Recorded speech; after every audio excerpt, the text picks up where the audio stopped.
Who's there?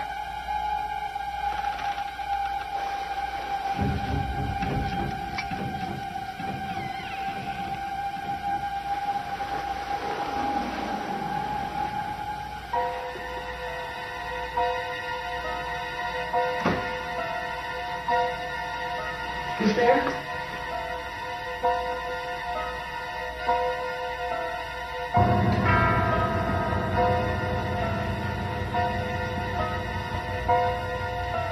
Hello?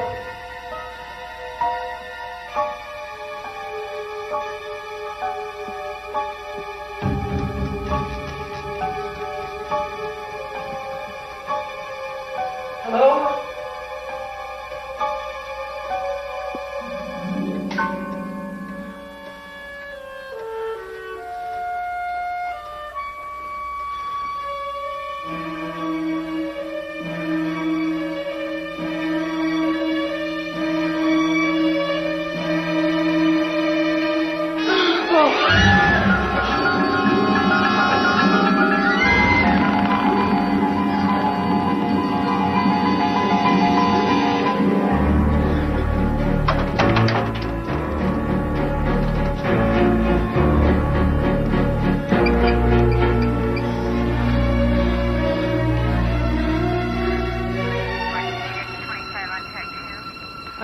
Officer Bates, it was hanging right there. All right, so you saw this mannequin in the dark. Now, right. You didn't turn the lights on. I didn't have to. You don't believe me, right? Well, I'm sure you saw what you saw. Hysterical woman. Delusional talk show host. Ma'am, this isn't the first call we've had from you. Thank you, officer. Thanks for coming. I wish I could be of more help. I'm sure. Good night.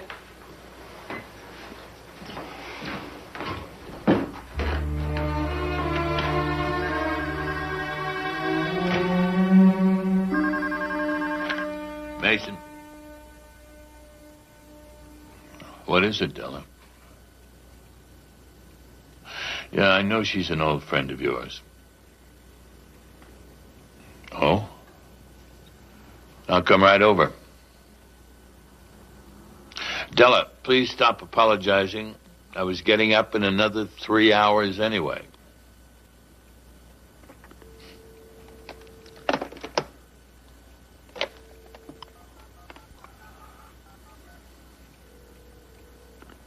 Ken, glad I caught you at home. Guess what? I've heard your show on KCDM, usually a little later in the morning. Somebody trying to gaslight you, Dr. Carlin? It appears so. First it was just phone calls, hang-ups, someone prowling around outside. When did all this begin? About a month ago. Thanks, Tim. Did anybody else have a key to your house? No, but it wouldn't matter anyway because I have the alarm on. I mean, how could anybody get the code? Does the security company send your bills here or to the station? To my office at the station. Anyone at the station who might have done these things? Well, if I had to pick somebody, it would be Winslow Keane. I mean, ever since he bought the station, he's been trying to break my contract. I wouldn't put this past him. Ken, get in touch with Lou McIntyre first thing in the morning. We need a full security analysis of the house. We need to change all the locks. And tell him to put a monitor on the phone so we can tape any phone calls. Della, we'll wait 2 days, then we'll need a new unlisted telephone number. Now, Sheila, I'd like an excuse to meet Winslow Keane and a chance to observe everybody at the station. I think I can arrange that. KCDM 98.4 FM. KCDM Talk Radio. And now back to Fritz and Fred. Okay, my twisted legions, don't everybody call at once, even though we're raffling off a date with Fred's girlfriend this morning. So here's the issue. The girlfriends of radio personalities and the listeners who want them. Is the caller there? This is Steve, Fritz. Steve, my man. How much do you bid, Steve? Well, what's Fred's girl like? Ooh. All right, she's hot, she's good looking. She won't shut up, but just do what I do. You put a bag over her head. If I could interject here, Steve, she's a two-bagger, definitely. That's right. You use 2 bags in case one breaks. We'll give them the choice of paper or plastic. Thank you. Good morning, USA. This is Red, White, and Baby Blue Clark Hunter. And I'm ready to straighten out you and the country if you've got the guts to call me. Clark, you get a double salute from me on how you spoke out on that gun issue last week. Friend, I don't back out, back down, or back off. What's your question? How do you feel about all these women who expect to get top jobs, whether they earn them or not? Here's what I have to say to these women. Listen to the real women's national anthem. I vote as the clouds on air do. I enjoy being a girl. You know what really ticks me off, Boomer? Oh, what's that, Bruce? All these guys, they make all this money playing football, you know, and then like they don't play and say they're injured or something. How do you know they're really hurt? You know? Oh, come on, look, from Pop Warner to college football to the pros, over 1 million people a year get hurt playing football, and every pro is playing a little hurt to some extent. And I'll tell you what, if I, Boomer Kelly, hadn't been hurt, I'd still be out there making the big bucks rather than spending my lunch hour in here talking to people like you, huh? Good afternoon. In Tinseltown today, Morris Shears, star of the hit movie Vampire Love 2, was spotted shopping for clothes at Trendy Maternity. Are we expecting? And if so, who's the daddy? This is Judith Jansen. You're on the air. Hi, this is Debbie.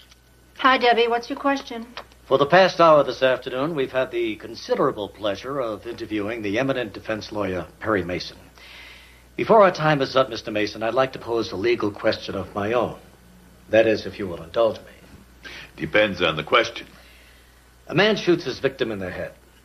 The victim survives, but is on life support. 2 years later, the victim's family and physicians agree he's brain dead. They pull the plug. The victim dies. Now, my question is the man who shot him guilty of murder or attempted murder? That's a good question. I would hope so. In most states, if the victim dies more than a year and a day after the shooting, the proper charge is attempted murder. However, most prosecutors would disagree. The case would certainly cause controversy. Very interesting. Thank you very much, Mr. Mason. Until tomorrow, everyone, this is Winslow Keane. Now stay tuned for Dr. Sheila Carlin, coming right up after these messages. Well, I think that went very well, Mr. Mason. The law is always worth discussing. I enjoyed that part. Mm-hmm. Now here is the woman who persuaded me to have you on my show. Doctor, the studio is yours. I'll be with you shortly, Mr. Mason.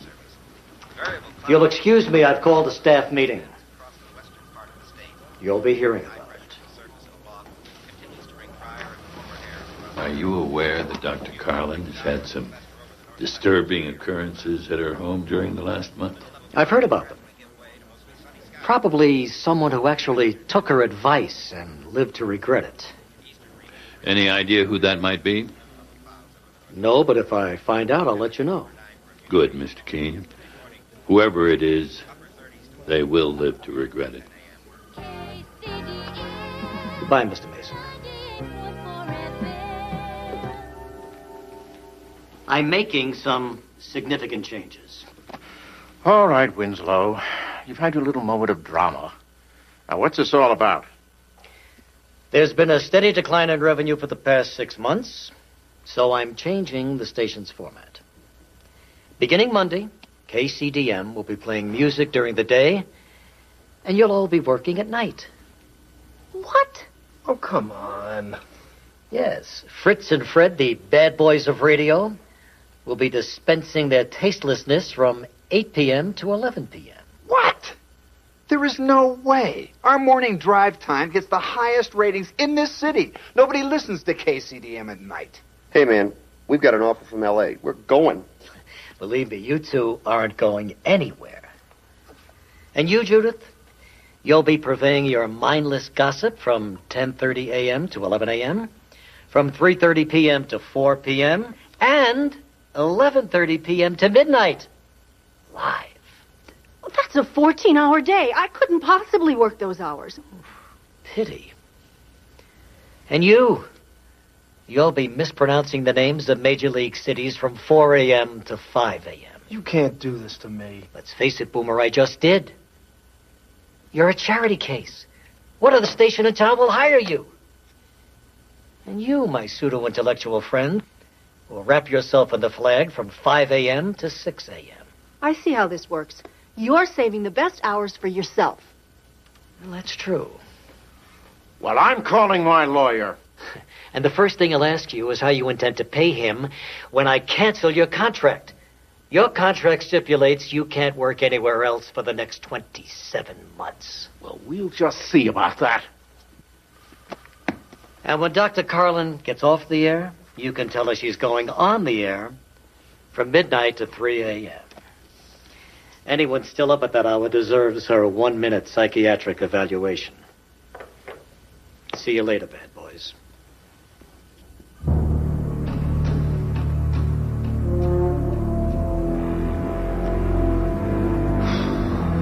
This is Dr. Sheila Carlin inviting you to share your problems with me. And together we will find the solutions that can empower you and change your life. Until tomorrow. Oh. Jack, you did it again. See you tomorrow, Doc. Okay. Judith, why are you still here? I just wanted to see your face when I gave you the news.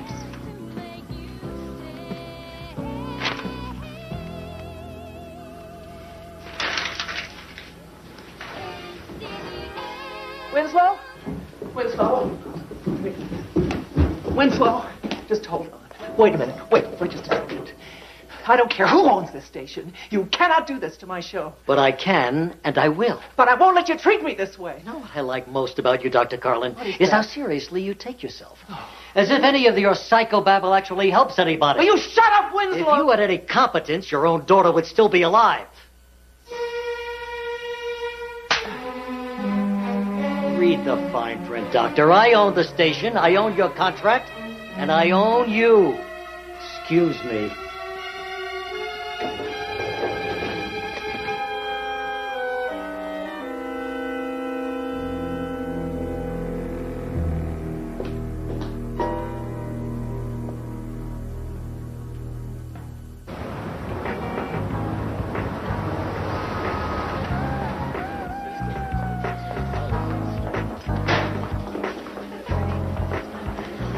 Hey, Phil. Hey, Boomer. Good. Who do you like Sunday? And the cheerleaders. Where's Stanley? Right here, Boomer. Got the back room for you and your friends. Great. Thanks, Nate. Ah, shabby chic. Jimmy Hoffa's murder was planned here, you know. Oh, really? By whom? This is Mr. Farnsworth. I'll see you're not disturbed. So what do you nice folks have in mind?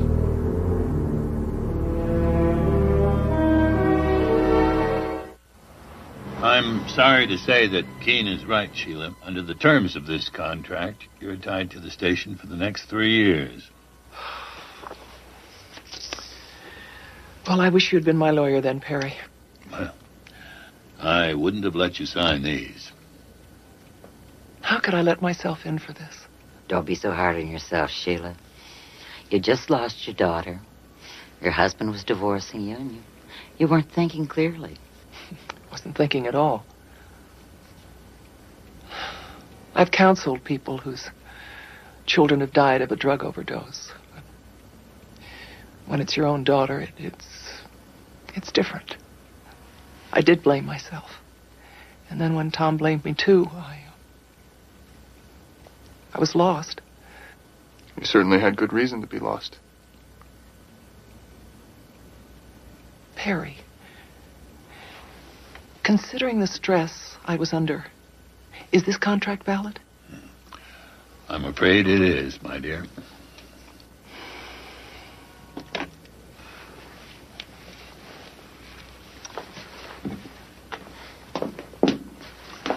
Sheila, I wish we could have been more help. Thank you for your time. I appreciate it. Nothing we can do? Nope. Not this time.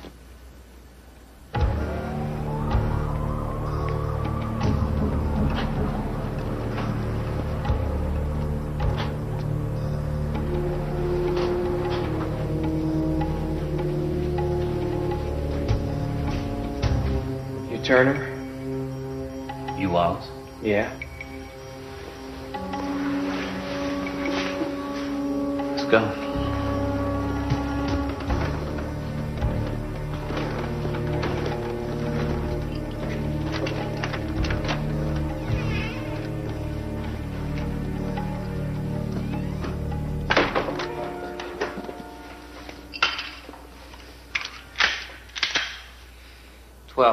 Oh, come on. You said 15.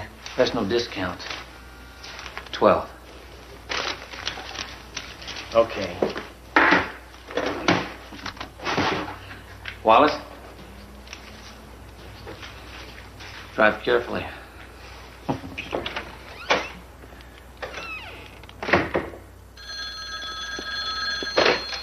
Yes. Don't worry. Consider it done.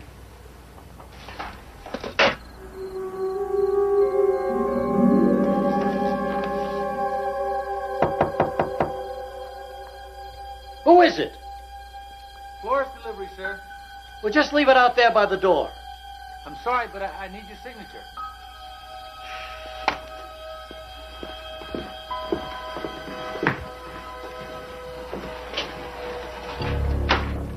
I'm sorry, sir, but I need your signature for these. Come on in. Thank you. Who sent this? They're from someone who wants you to get everything you deserve.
Dr. Sheila Carlin, you're on the air.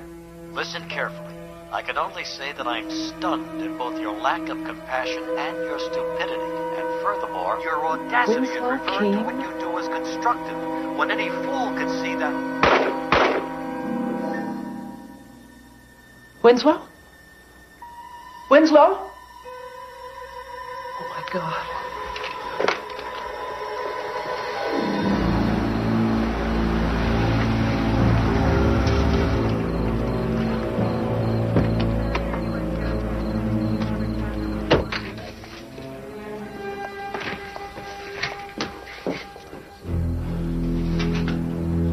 Who's in charge here? Over there. Lieutenant Brock.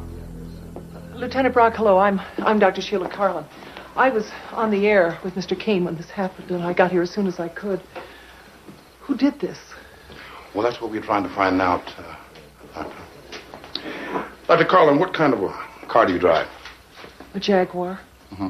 Why? And your license plate, what does it read? Shrink. It's my daughter's idea. And you're on the air. Are you on the air every night, ma'am? Midnight to 3. Mm-hmm. And while you're on the air, do you... Dr. Carlin, while you're on the air, do you answer your own telephone calls? Well, I don't have an engineer at that hour, so I do handle it myself. Why? May I ask, where were you earlier this evening? That is before you went to work. I was at home. Mm-hmm. Alone? Yes, alone. Why? At approximately 1:15 this morning, while you were on the air, you apparently talked with Winslow Keane. Am I correct? Yes, I said that. He called me to rant at me, and I heard the gunshot. I called 911. I got here as soon as I... Ma'am. You called 911. Our first unit arrived here at 1:20. The medical examiner placed Mr. King's death at approximately 10 p.m. Now, you see where I'm going with this, ma'am? He was already dead when he called you. That's not possible. I think you better come downtown with me, ma'am. What? To police headquarters. Do you have an attorney?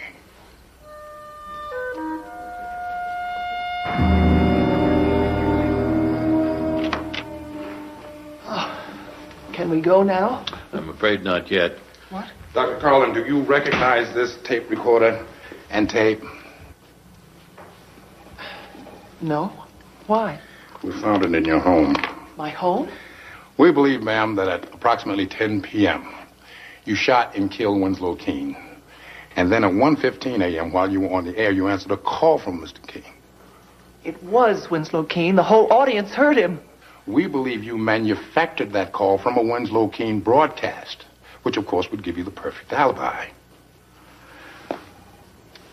And we have here an automatic dialer programmed to call the station and to play the tape, which we found in our house, Mr. Mason. Listen carefully. I can only say that I'm stunned at both your lack of compassion and your stupidity. And furthermore... Dr. Carlin, I am placing you under arrest for the murder of Winslow Keane. Lieutenant, I need some time with Dr. Carlin. Use my office, Mr. Mason.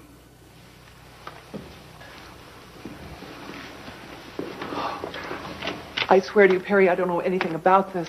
Does anyone have access to your car? No. It must have been a car that was made to look like mine.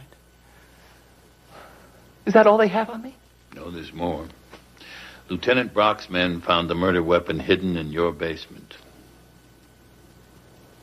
I didn't kill him, Perry. I hated the man, but I didn't do it. I know it looks bad. I'm being framed. I'm certain of it. One thing we can be certain of. It isn't Winslow Keane.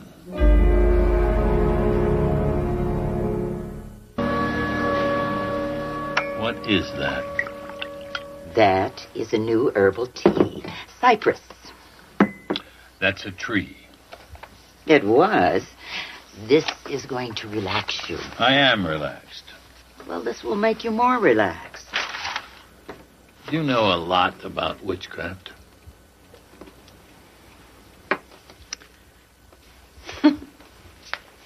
I'm on my way to see Sheila. From her, get the names and backgrounds of all persons at the station who might have had a reason to kill Keane. He was evidently making drastic changes. Evidently. Hello, Della. Have some tea. Goodbye, Della.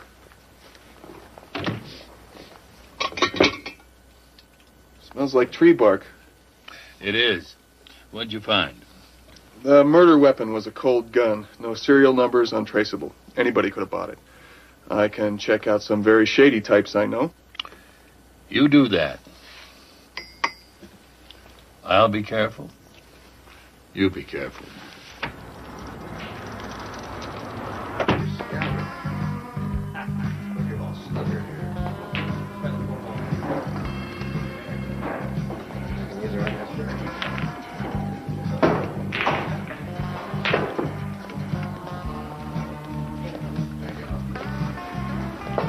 Looking for something cold. I'll introduce you to my wife. Got references. Louis Castile, Steve Roma, Max Taylor. Okay.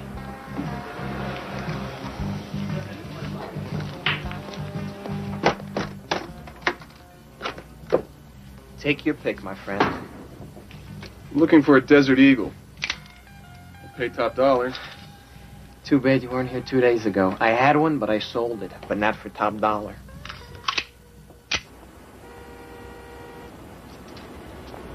Yeah, I got the locker key. Right? I'm checking out now. No, don't call me. I'll call you. Right.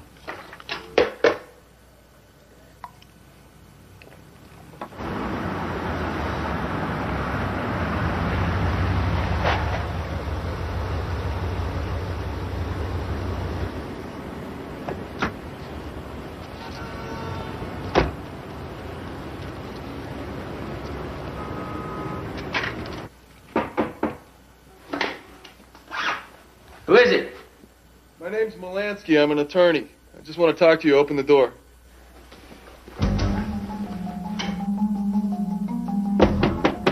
Open the door.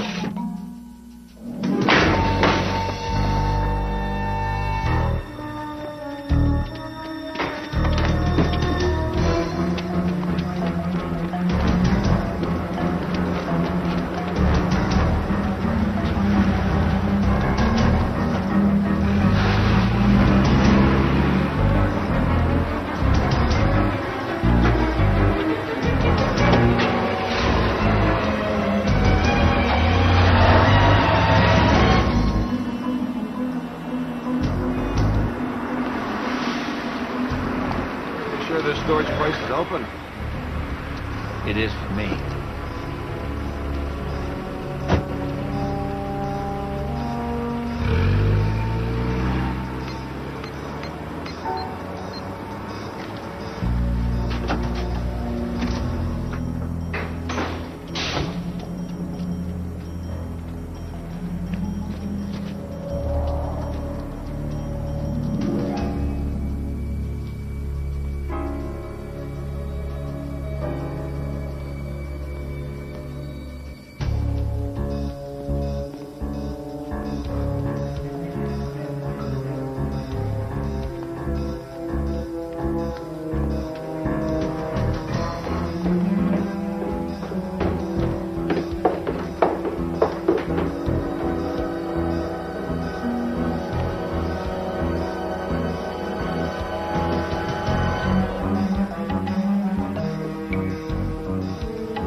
Check this guy, see if it's okay. I'll call the police.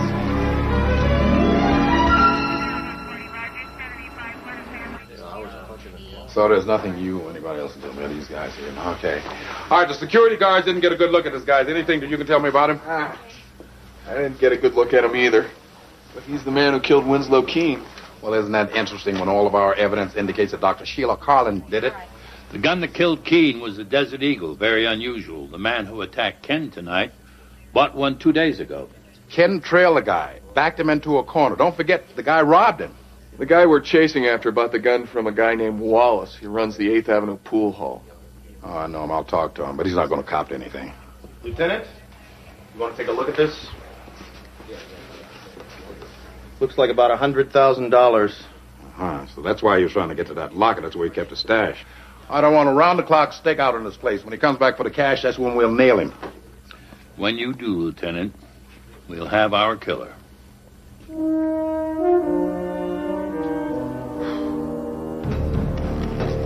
I can't go back there. They're going to have cops all over the warehouse. I know they're not going to be there forever, but I can't wait. You're going to have to get me more money. No, wait. Hey, you understand. This was your party. You're paying for it.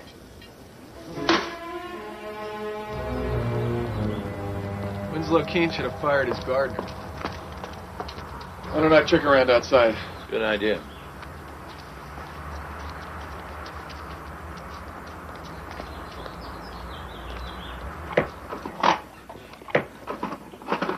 Good morning, Miss Johnson. Who are you? Name's Mason. I represent Sheila Carlin. What are you doing here? Oh, I'm looking for my glasses. Of course you are. Well, I came to visit Winslow a few days ago, and I just left my glasses. Now that he's dead, you're still looking for them. Oh, well, Winslow can't now, can he? Wasn't your visit with him the other day to discuss getting out of your contract? Well, yes, it was. Look, I know how you operate, Mr. Mason, but I do have an alibi for the time of the murder. The person responsible for Keane's death doesn't need an alibi.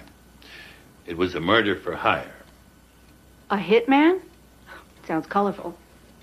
So is what well-known radio gossip is being investigated by the FCC. Who told you that? Seems Keane informed the FCC that you had accepted cash for mentioning certain celebrities' products on your program. Well, that has never been proven. Oh, but if it is, you could face a jail sentence. Your career would be over. What exactly is your point, Mr. Mason? That you also had a motive for murder. That can't be proven either. Ah, my glasses. You would have thought Winslow would have had the decency to return them himself. Well, he can't now, can he?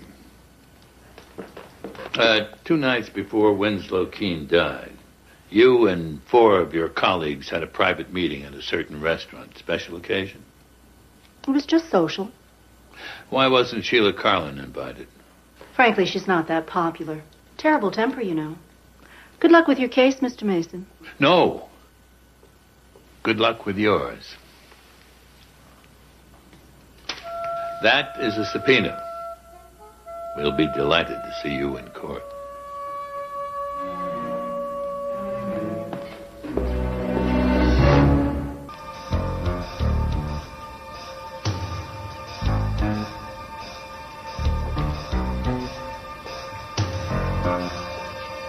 Hi. Who are you? My name's Smolansky. I'm a lawyer. Sorry, I didn't mean to startle you. It's not a good idea to startle me. Heard you coming, Bigfoot. I'm a cop. You're investigating Winslow Keane's murder? Not much to investigate. We got enough on Sheila Carlin to convict her twice. Except that Dr. Carlin didn't do it. Yeah, that's what you say. That's what I know.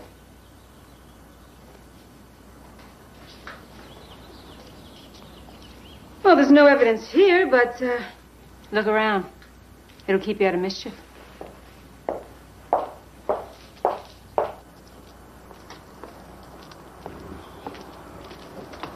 Find something? Just a cop with an attitude.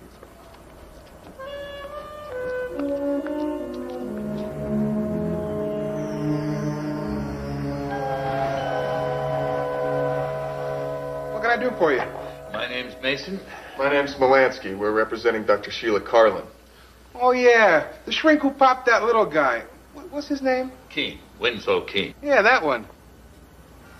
I can't help you. I never saw either one in here. Boomer Kelly is a regular, isn't he? Yeah. Why?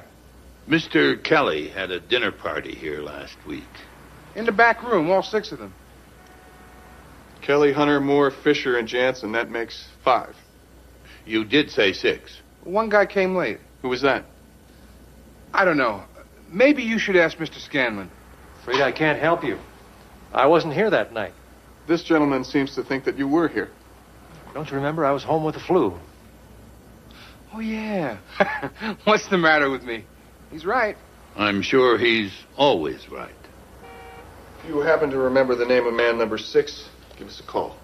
Good luck with the case. No, good luck to you, Mr. Scanlon. That's a subpoena.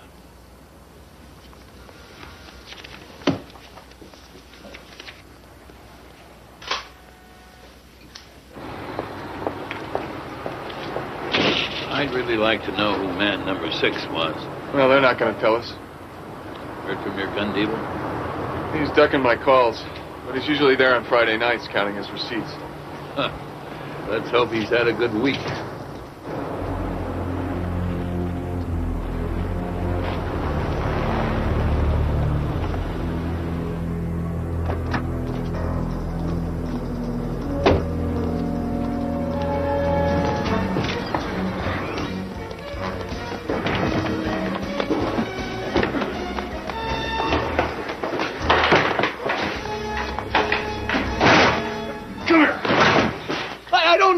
Wait until I ask. And that guy you sold the Desert Eagle to, has he been back here? I never should have talked to you in the first place. Now let me out of this. That gun killed Winslow Keane. Now, if that guy calls here, you're going to call me. What's that? Expecting anyone? Get back.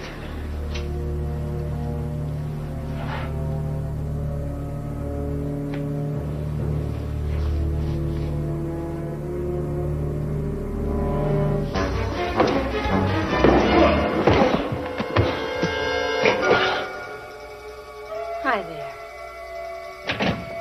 Wallace!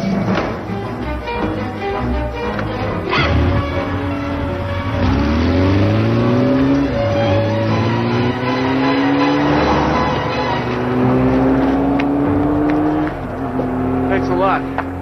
That's the guy who sold the gun to Keane's murderer. Yeah, well, for all I know, he's just a guy you play pool with. What were you doing following me? Look at it this way. If you are chasing a killer, you're going to need me. Because, baby, I had you cold in that pool hall without breaking a sweat. You do the legwork, and I'll take care of the bad guys. Oh, no. You and I are not going to be buddies. See you around, lawyer.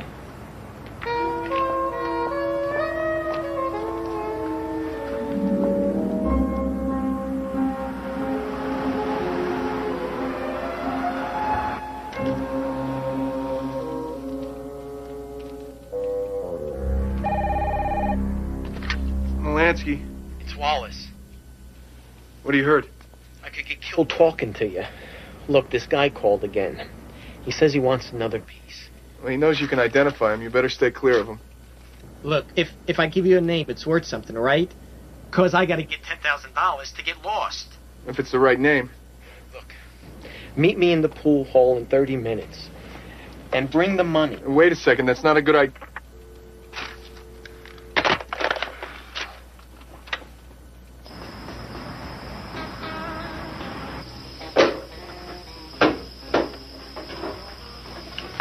Good evening.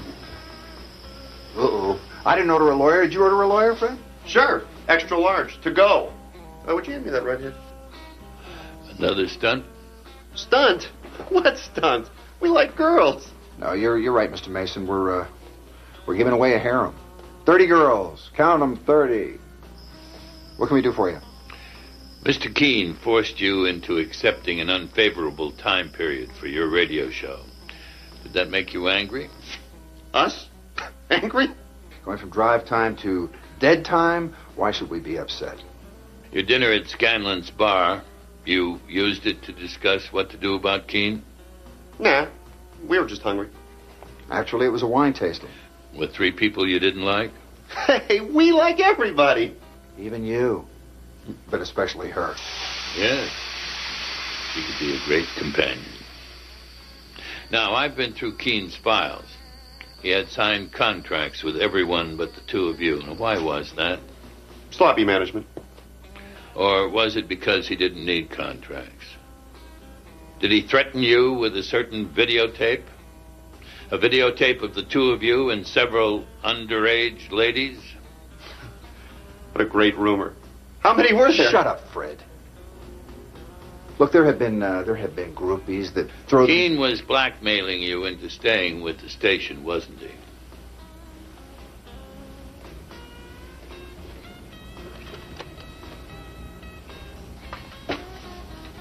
Where'd you get that? What do you want from us?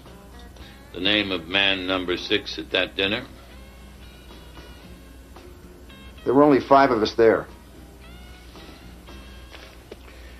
Consider this a gift. A video cassette and 2 subpoenas. 2. Perhaps I can jog your memory in court. Good night, doll.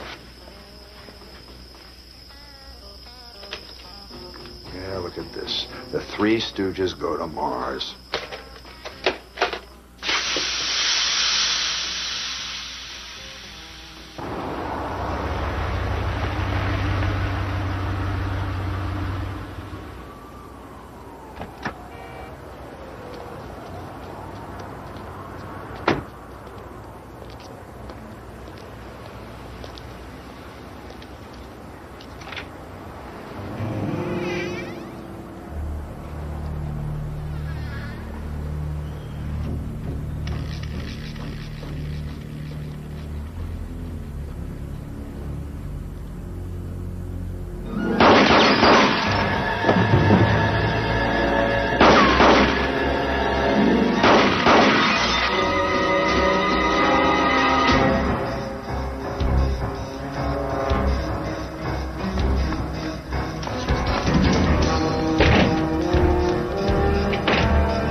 aren't you? Are you still following me? Didn't you lead me to something? You sure did.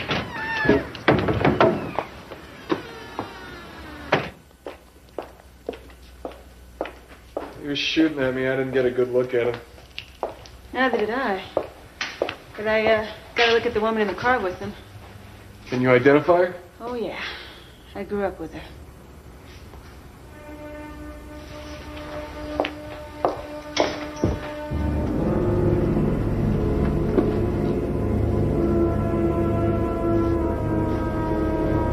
Let's hope we can find her. Because I just hit a dead end.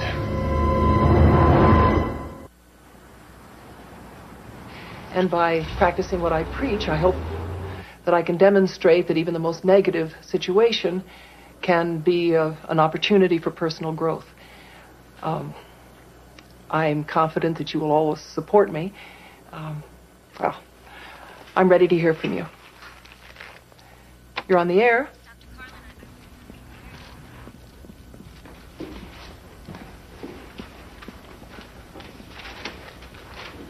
Hello, Mr. Kelly.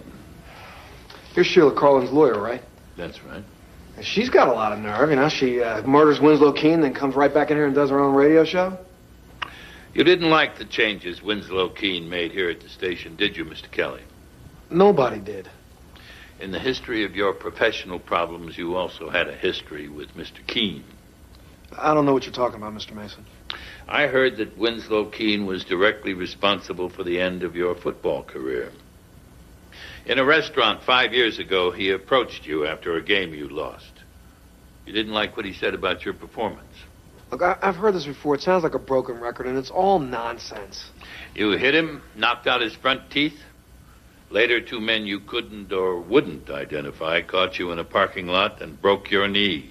Look, if Winslow Keane had done this to me, then why would he give me my own show? Maybe Mr. Keane liked owning you. Owning me? Wait, owning me? Nobody owns me. That's why you put together that gathering at Scanlon's restaurant, right? To make sure nobody owns you? Look, I didn't do anything wrong, so you just stay away from me, okay? Is that a warning? That's my advice.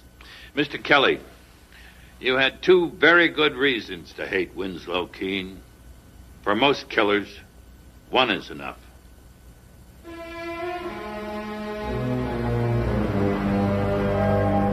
Thank you, Dylan. Go on, Ken. She recognized the hitman's girlfriend, and... Kathy said they grew up in the same neighborhood together. The girlfriend's name is Doris Lester. She's a prostitute. Try it, Perry. Hot. That's a very special tea. It's called Mystical Mixture. Let me know how you feel in an hour. I see Della's still trying to improve you. It's been a lot of years, but she never gives up. How about our other suspects? Well, I haven't talked to Mr. Hunter yet, but it could have been any one of them. What about that mysterious man number 6? I'm not sure he had or has anything to do with the murder. You think they all got together and hired a hitman? I wouldn't rule it out. Kathy Paxton certainly has an interesting idea for catching our hitman. She's going undercover. Lieutenant Brock told me she's a very capable officer. Yeah, real dynamo.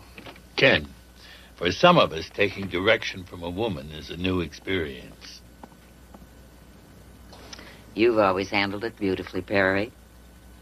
Yes, haven't I? Where'd the department get this car? From a pimp. Where else? I think you're right. If your old friend Doris is a prostitute, most likely the man with her is her pimp. Yeah, and our shooter. So how well did you know Doris anyway? Well enough. Her parents were drunks, and her father had a thing for her. Life didn't give her a break. She didn't give herself one either. Oh, hey, there's Doris. Pull over.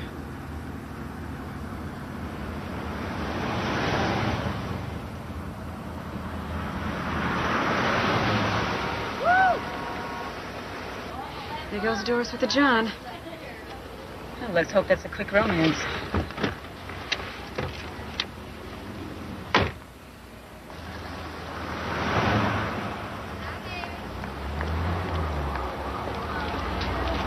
Evening, ladies.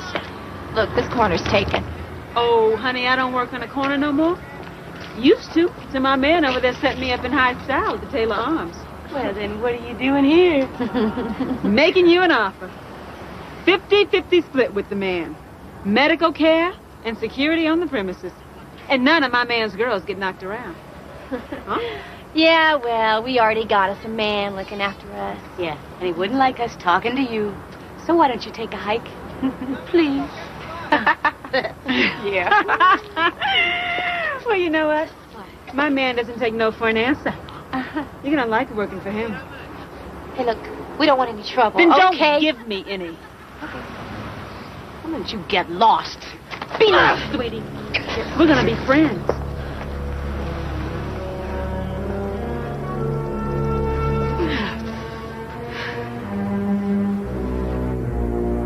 That's Clark. You can't ban books because they disagree with your politics. What about the First Amendment? Just what I'd expect from a limp wimp like you, Junior. Upholding some subversive's right to promote treason under the guise of self-expression. Your history, pal. And for the rest of you late-night Bolsheviks out there, here's a medley of John Philip Sousa. Decent people sleep at night. Well, I get a cranks. People who don't agree with you. I call them the way I see them. You didn't just drop by to tell me you liked my show. What can I do for you? No one present at the wine tasting at Scanlon seems to remember more than 5 people being there, do you? Matter of fact, I don't. How did you enjoy the wine? Why do you ask? Well, you are a reformed alcoholic. So? So why were you there that night? Were you planning Mr. Keane's future? Winslow was a twerp. Why would I kill him? You still married, Mr. Hunter? No. I'm divorced. I understand your wife is very beautiful and a very talented actress. You were considered a perfect couple. I don't care to discuss this. You mind telling me the reason for your divorce? That's none of your business. 3 years ago, you discovered your wife was having an affair. Who told you that? The man who broke up your marriage was Winslow Keane. You threatened to kill him. But I didn't, did I, Mr. Mason? Life goes on. I got over it. No, you didn't, Mr. Hunter.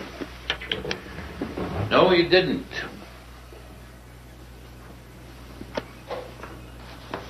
Why, you're still fighting the Cold War.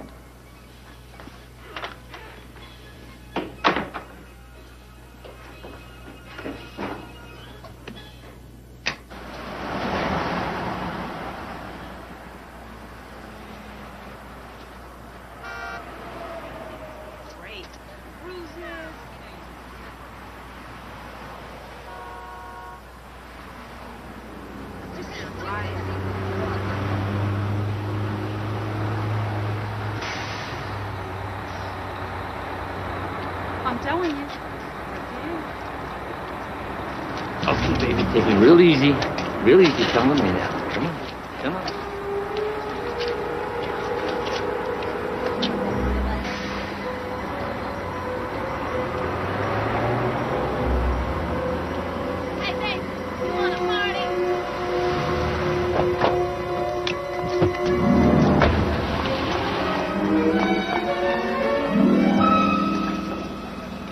Where'd you go?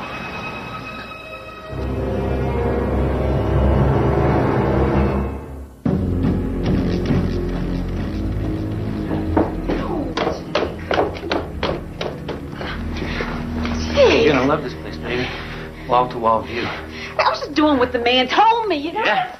That's funny, because I'm having a hard time believing that you are a working girl.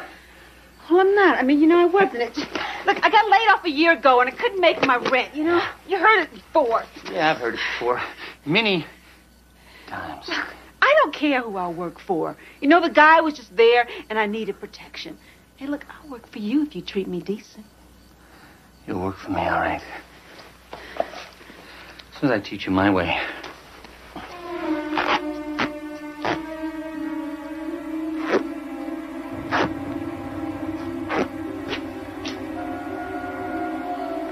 Lesson number 1 is discipline.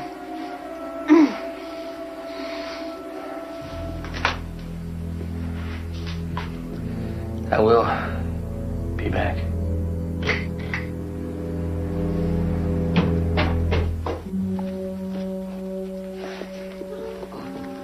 Harry, here. Let me guess. Saltwater crocodile. No, it's made from pine cone, and it's good for the mind. Try it. It's awful. It's Chinese. Northern or southern? Northern. It's northern Chinese, and it's awful. Sheila Carlin leave for court? I just spoke to her. She said she'd meet us there. Brock brought in all the hookers and talked to them, but they won't help. Why don't you wait in here in case she calls? Yeah. Ken, it's not your fault. Thanks, Perry. I wish I could believe that. Believe it.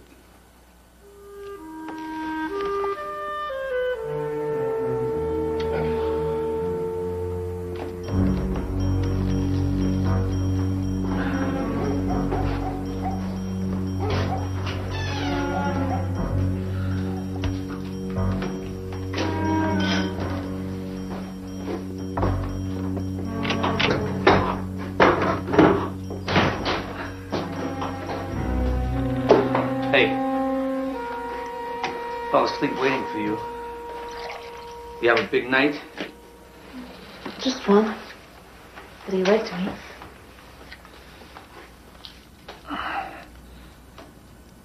Not bad.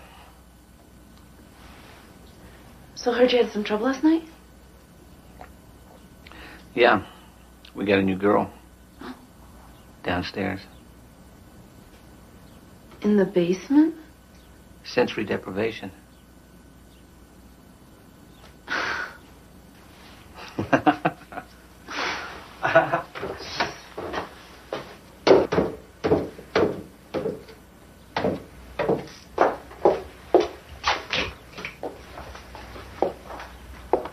Hey, you all right?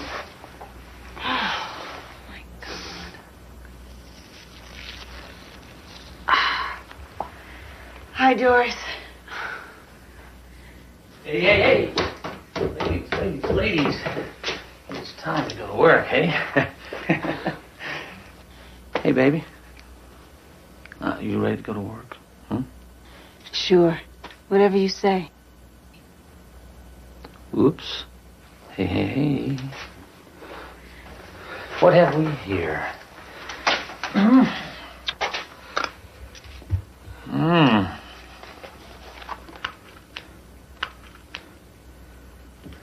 She's a cop.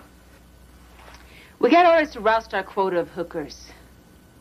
So let me go, and I'll forget this ever happened. This is no vice sting. Hey, why would I lie?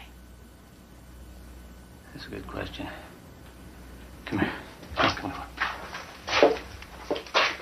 Okay. We gotta get out of here. But she's gonna look in Hey, her listen. I think she's been looking for me. And now she's made me. Look, I'll be back in an hour. You pack up. Okay. Indoors? Let's get rid of her. Hey, I never said... Hey, baby. Come on now. Come on. I want us to be in this together. Okay?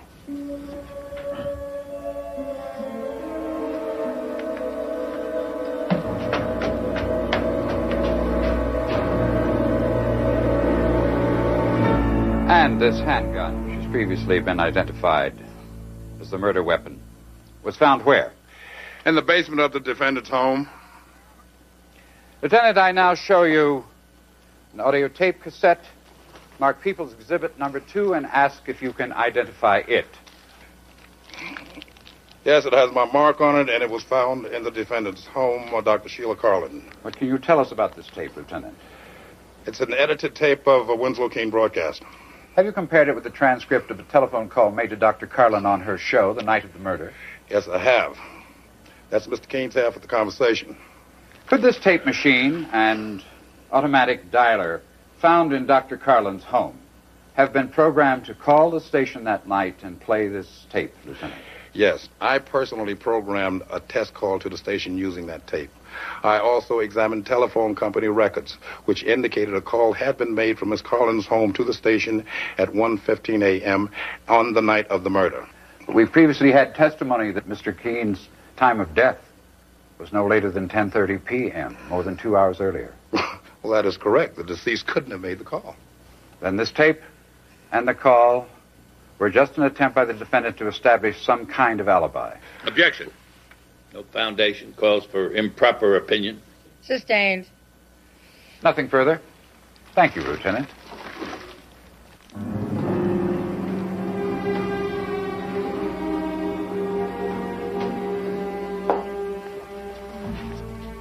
What was the name of that dog that used to follow you all over the neighborhood? Maxie? Moxie?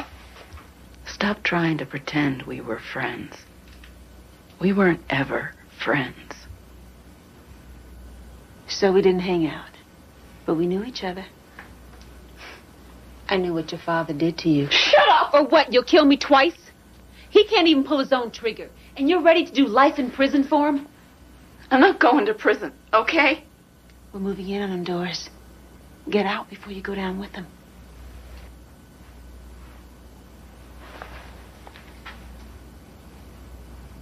I can't. Oh, yeah, I forgot. He's your pimp. He slaps you around. He takes your money. Why wouldn't you be loyal? You don't know anything. He loves me. Oh, yeah? Well, you better be crazy about him, Doris, because sooner or later you're going to die for him. It's a shame, too, because I could cut you a deal.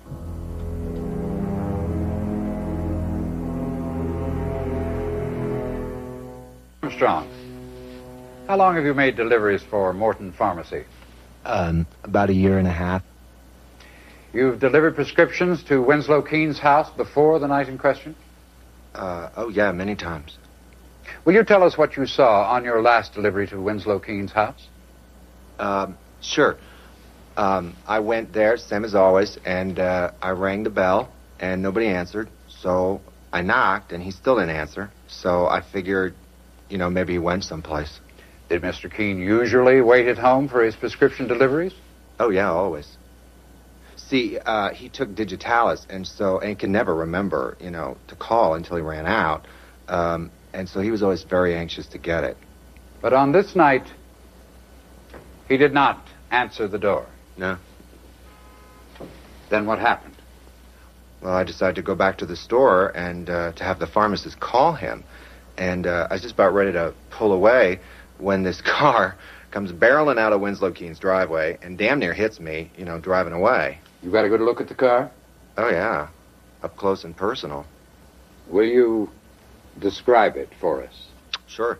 It was a green Jag, and it had a license plate that read Shrink. S-H-R-A-N-K. One of a kind, would you say? Yeah. I mean, aren't all license plates one of a kind? I have no further questions. Mr. Mason? Mr. Armstrong, is there anything else you remember about the car? No, sir, not really. Your Honor, Defense Exhibit B. Mr. Armstrong, we show you a photograph which depicts the rear of Dr. Carlin's Jaguar. Is that the car you saw? Yep. I mean, there's the license plate, Shrink. What else do you see?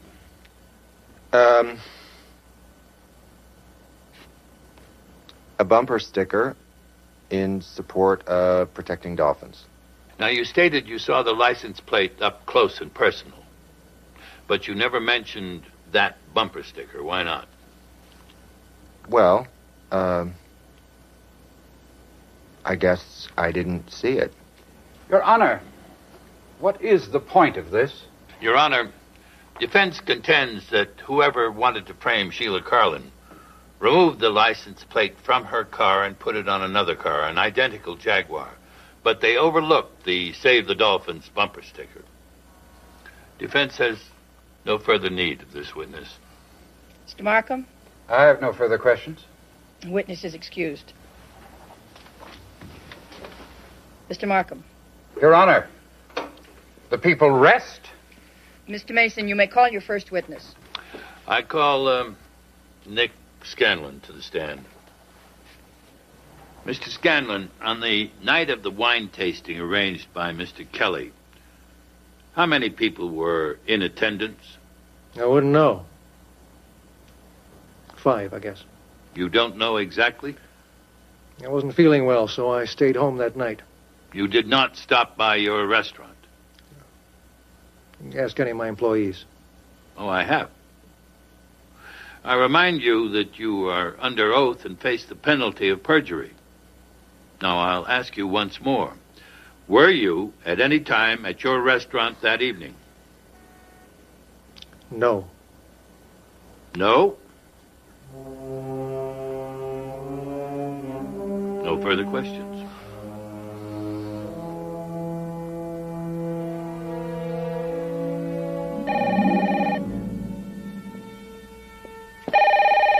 Perry Mason's office.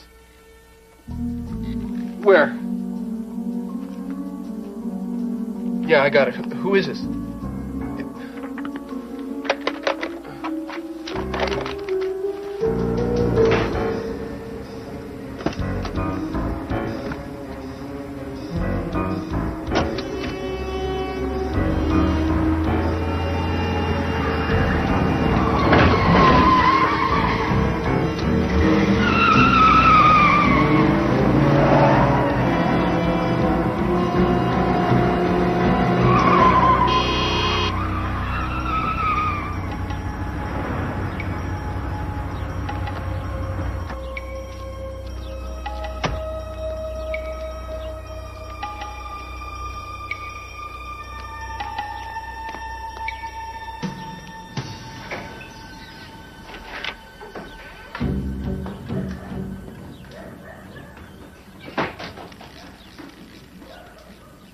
Kathy?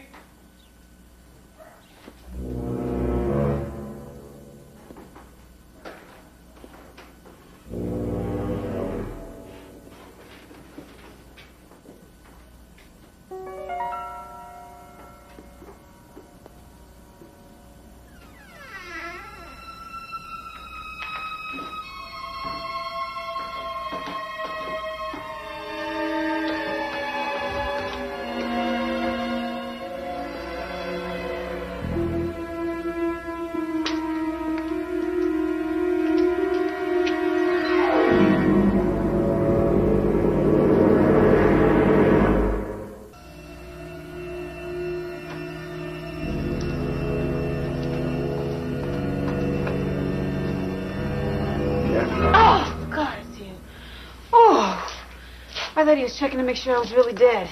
So what happened? I should have told Doris to kill me. But I turned her around. How'd you turn her around? Come on, Boy Scout. Don't you know people in trouble are just looking for a way out? You gave her one. Yeah, for the first time in her life, she actually took it. She also gave me the name of our shooter. Paul Turner. Lieutenant Brock couldn't find anyone under the name of Turner in their records that matches our guy. Did Brock, by any chance, send a fingerprint team to Doris's house? By chance he did, but they didn't find any clear prints. Everything was smudged. Thank you. The Department of Water and Power, the gas company, the papers, none of them have a listing on Paul Turner. Was this woman lying? I don't think so. All you can do now is wait and hope that Doris will contact you. Where are you going? I'm going to see if I can find some oysters. You all like oysters?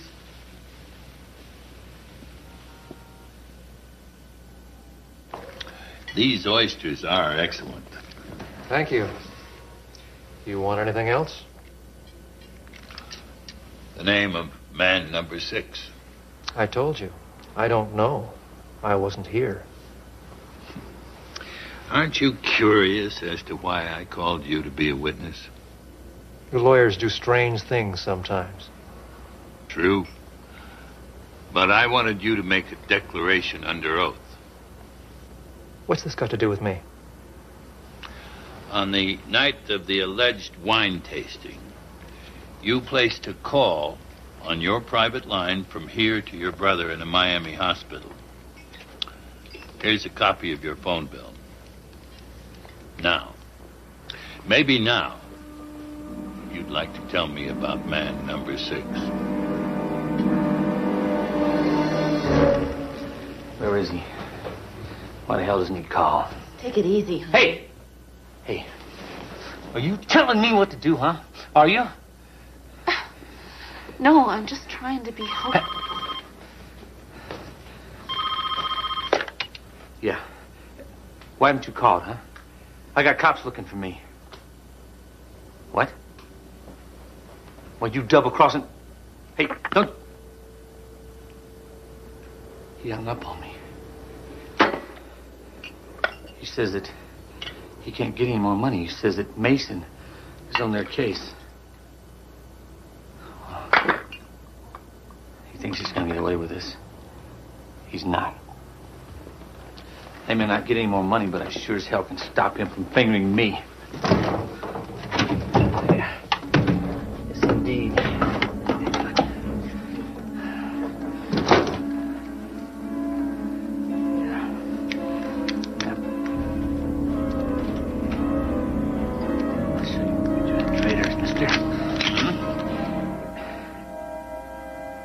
Doris?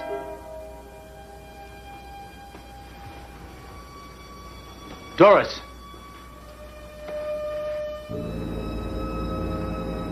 The hell with you, too. Yeah. Put her through. Kathy, it's me, Doris. Are you okay? It's Turner. He's gone crazy. Where is he? I don't know. He's gonna go kill whoever hired him to kill Winslow Keane. Okay.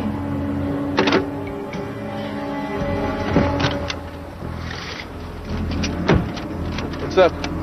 Turner's on his way to the courthouse.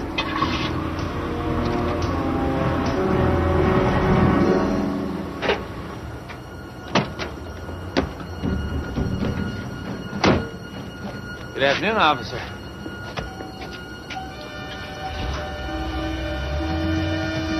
Your Honor, I call Russell Farnsworth to the stand.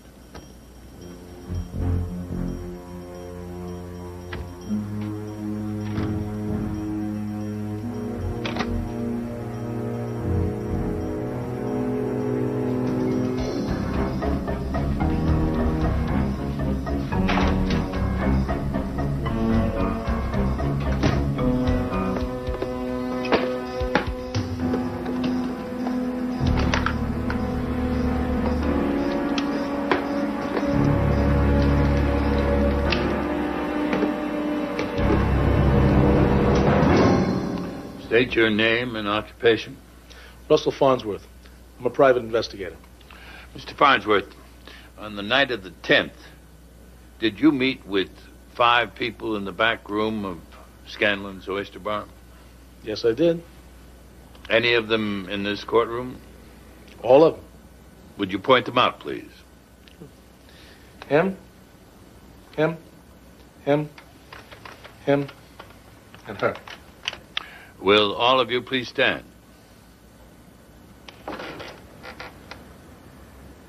Let the record show that Mr. Farnsworth has identified Fred Fisher, Fritz Moore, Boomer Kelly, Clark Hunter, and Judith Jensen. You may all sit down. Now, who arranged this meeting? Mr. Kelly there. The purpose? They offered me $50,000 to do what was ever necessary to get them out of their contracts with Winslow Keane. And you did that? No. I decided to grab the money and run. I mean, what are they going to do? Sue me? Winslow Keane was murdered 2 days after you took their money. Were you given a deadline to perform your services? 24 hours. So when you hadn't delivered on your promise, one of your employers could have made other arrangements. Objection. Speculation. Sustained. What did you do after your meeting? I went to the airport and flew to Vegas to find a missing husband. Took me 3 days, but I got him. And to prove I was there, I got receipts, airline ticket stubs, and a little cocktail waitress named Tiffany. Cost me a bundle. No further questions. No questions. Witness is excused. Thanks. Mr. Markham, permission to approach the bench? Granted.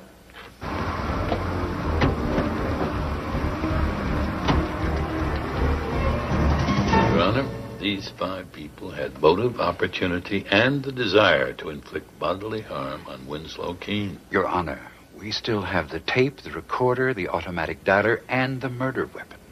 Mr. Markham, there were no fingerprints on any of those. Your Honor, they could have been planted by any or all of these people. This is pure supposition. I still move for a dismissal. Very well. I will take it under advisement. It would appear that these 5 people have conspired to commit bodily harm. We'll get into... Got a gun! Ken, Turner!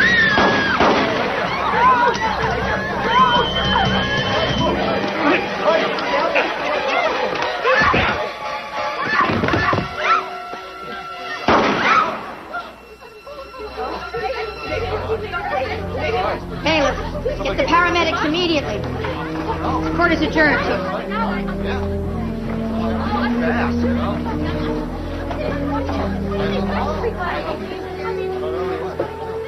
You all right? Yeah. That man can't tell us anything. Maybe not.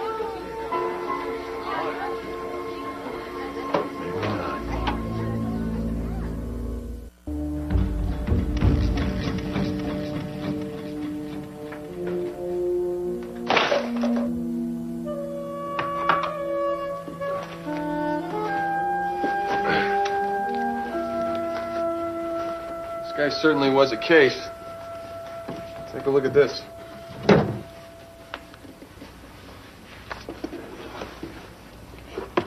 Any different issues of this magazine? No, but he has 3 copies of this one. Look, Perry, it's been a long night. This just about does it, wouldn't you say? Yeah, I'd say we just have time enough to clean up for court. I now call Clark Hunter to the stand. Mr. Hunter, have you heard of the drug end abuse? Yes, I've heard of it. It was given to you during your treatment for alcohol abuse. Yes, it was. Doctors give it to patients to prevent them from drinking. What happens when a patient who's taking end abuse drinks alcohol? He gets sick. Only a fool would take end abuse and drink. And I am not a fool. You know Western Liquors on Brand Boulevard, do you not? Yes. Do you have a charge account there? Yes, I do. On the day of the murder, you asked Western Liquors to deliver a particular bottle of Burgundy to your house, did you not? I often order wines for professional gifts. You knew that Burgundy was Miss Jansen's favorite and that she was having a dinner party that night? That's 2 questions. So it is. You knew that particular wine was Miss Jansen's favorite? No. Did you know that she was having a dinner party that night? No. On the day before Miss Jansen's dinner party, the one you did not know about, did you purchase a syringe from Morton's Pharmacy? I don't remember. If I showed you a copy of your pharmacy bill, would that refresh your memory? Okay, so what if I did? Before you sent the wine to Miss Jansen, didn't you dissolve end abuse tablets in a small bit of water and then inject it through the cork into the bottle? Absolutely not. On the day of the dinner, you left a package in Mr. Keane's office. Didn't you then call a messenger service to pick it up and deliver it to Miss Jansen's home? Of course not. Your Honor. I'm through with this witness, Your Honor. But I reserve the right to recall. Witness may step down.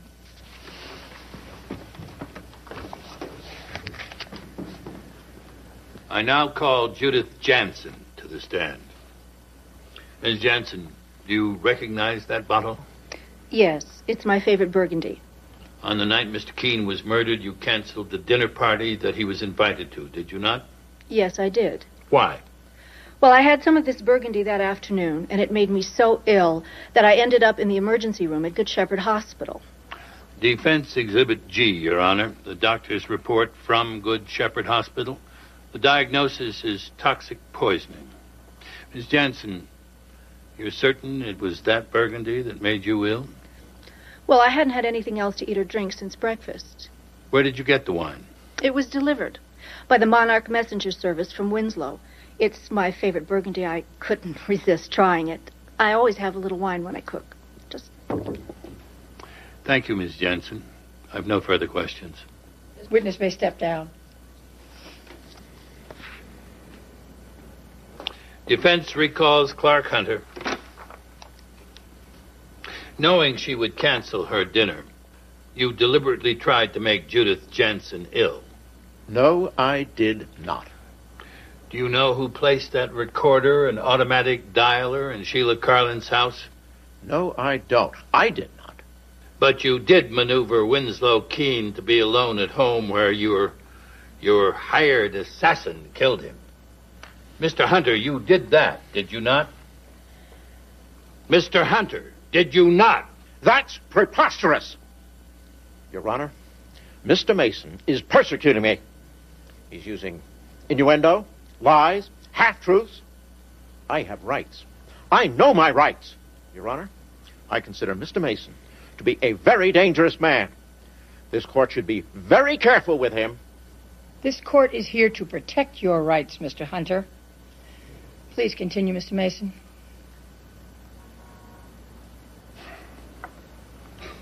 Mr. Hunter, you're aware of the American Freedom Network, are you not? I'm aware of it. Understatement, sir. You sit on the board of that organization. In fact, you are the chairman of the board. That's why I'm aware of it. By the way, the man who was accidentally shot here yesterday, Paul Turner, you knew him, did you not? Of course I did not know him. The American Freedom Network also runs the survivalist camp, does it not? We provide the opportunity for Americans who love their country to prepare themselves to defend it. Isn't it true that for the past 5 years, Paul Turner was the head instructor at that camp? It's possible. And it's very possible that Turner broke into Dr. Carlin's house first to frighten her, then later to rig that recording machine? I wouldn't know. You wouldn't know.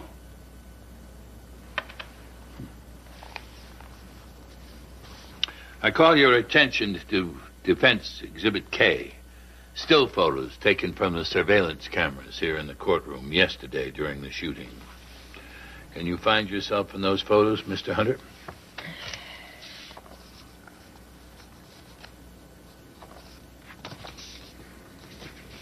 No. No. Of course not. You'll note that while everyone in the courtroom is looking at Mr. Turner, you were going out the side door. That side door.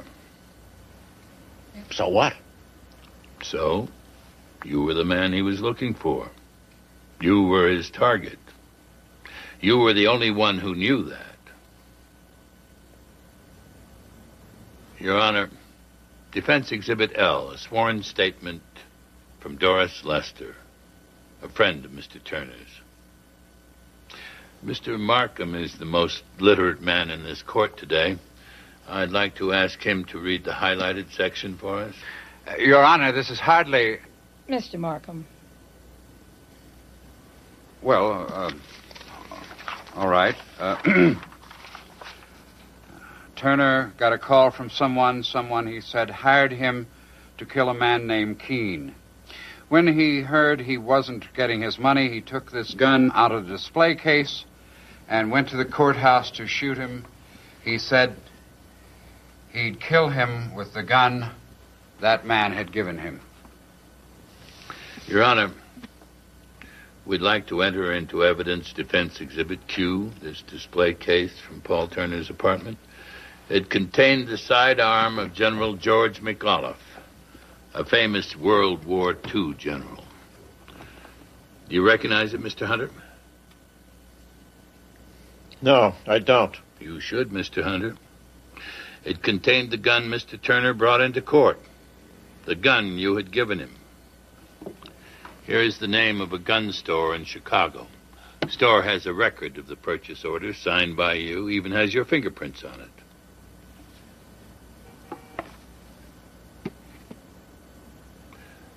Now, would you like to tell the truth? Your truth, Mr. Hunter? Winslow Keane wanted to silence me. Keep me from telling American people the truth. Would you speak up, sir? Winslow Keane wanted to silence me. Keep me from telling the American people the truth. I couldn't let him do that. And you had him killed. I did what I had to do. So, you are the dangerous man, Mr. Hunter. You are the dangerous man.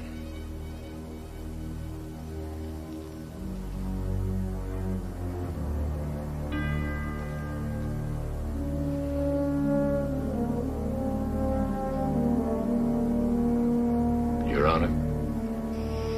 Mr. Markham? The people move for dismissal. Bailiff, take the witness into custody immediately. This case is dismissed and court is adjourned.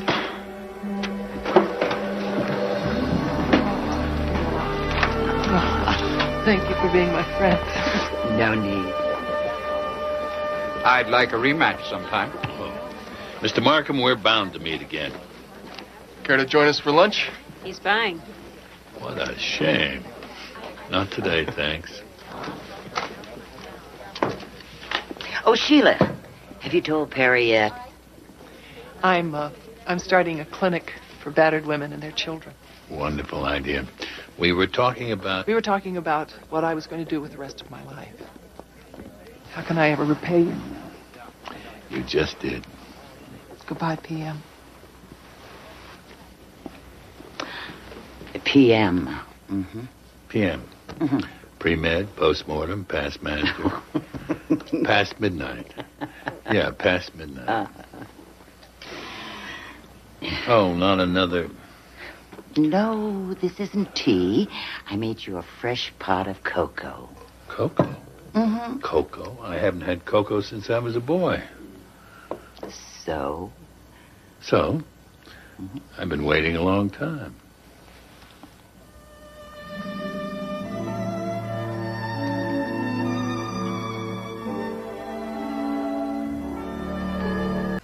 Nobody believes me.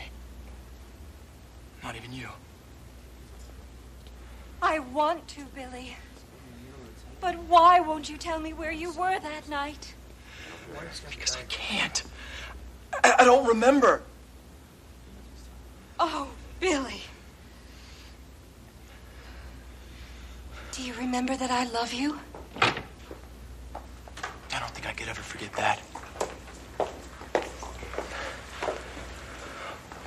Jane, I'm sorry. Billy is due in court. We have to go.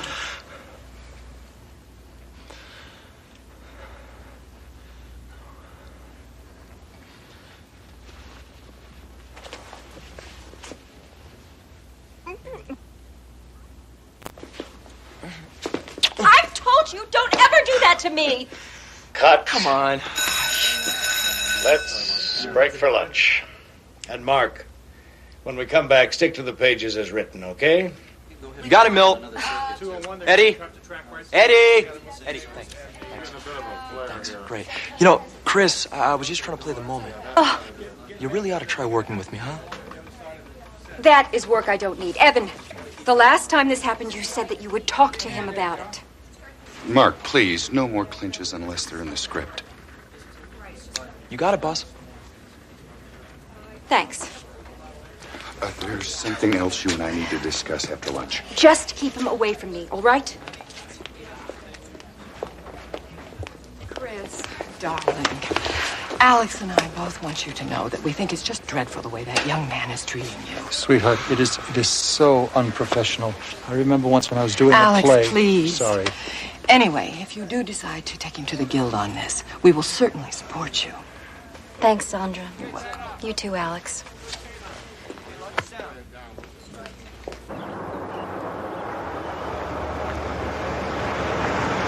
Oh my God, you're Chris Buckner. You're even more beautiful in person. Janie Stockwell is my favorite character.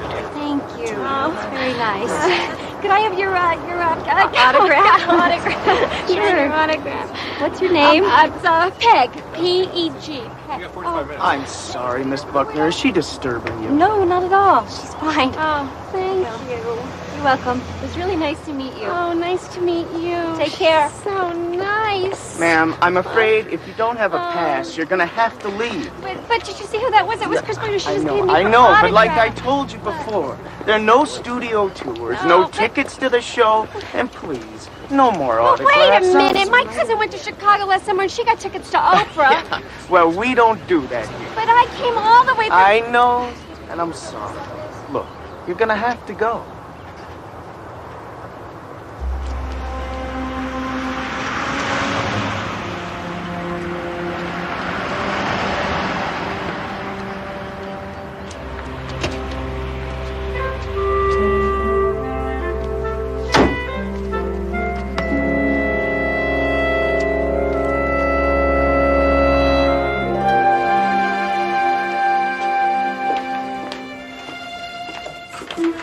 What is this?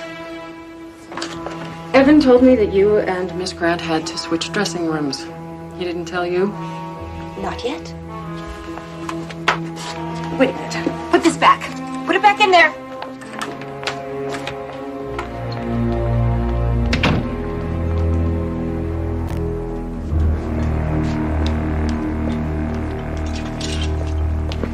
Oh, Chris, great. Here, it's for you. Everyone, this morning I asked a very special lady to share life with me. And I know you're all going to be as happy as I am that she's agreed. Ladies and gentlemen, the future Mrs. Mark Stratton, the very, very lovely Charlotte Grant. How wonderful. How wonderful. Thank you. Congratulations. Thanks, Evan. Mimi says Charlotte's getting my dressing room. I was going to tell you. Chris, it really only makes sense. After all, Charlotte's going to be working a lot more, and she's going to need a bigger dressing room. And I'm not? We decided to make a few changes in the storyline. So the rumors are true? Yeah, starting with tomorrow's script. Mark is giving you ideas for the show. Wait a second. Chris, this is an entire new storyline just for you. Go on. I can't wait. Okay. Now, we have a fight in prison, and you go on a ski trip up to Aspen to forget. But there's an avalanche. Am I frozen indefinitely? No, it's even better. By the time the rescue team finds you, you're brain dead.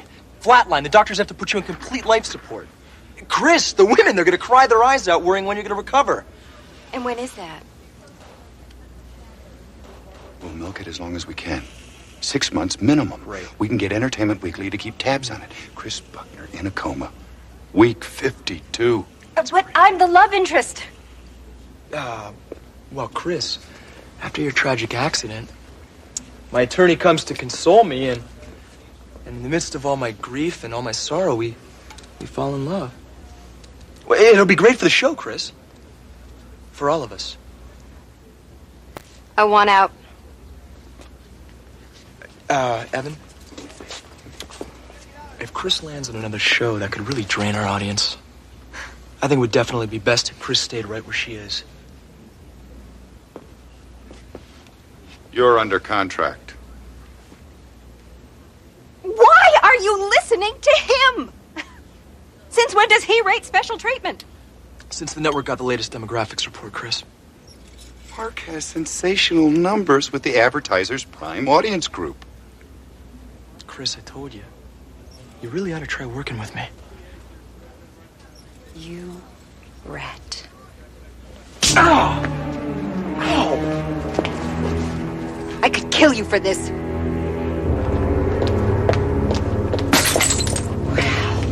Evan, any other new storylines coming up that we should know about?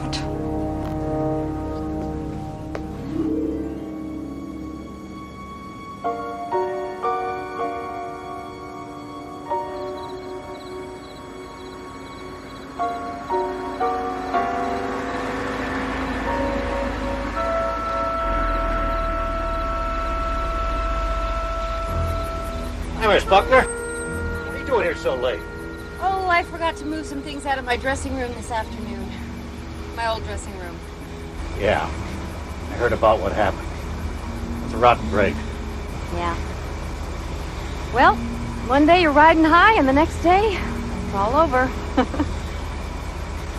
Mark will get his mort. Just wait. Yeah, I'm sure he will. Have a good night. Thanks.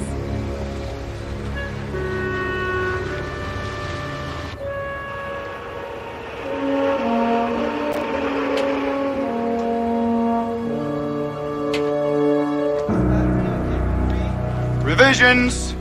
Pages 12 and 13, Sandra.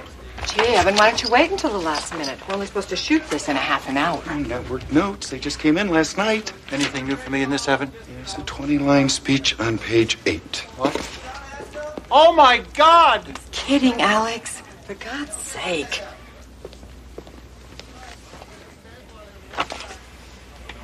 Revisions? Gee, I hope they don't affect my interpretation. Jane lies stiff as a board. Nothing I like better than a creative challenge. Where's Charlotte? I don't know, Evan. Probably checking out her new dressing room. It's so hard to see her like this, Henry. I know. It's as if she's trapped in her own mind and nobody can reach her. Our very own Sleeping Beauty. Our baby. Jane. Don't, darling. The doctors are doing everything that they can. I know.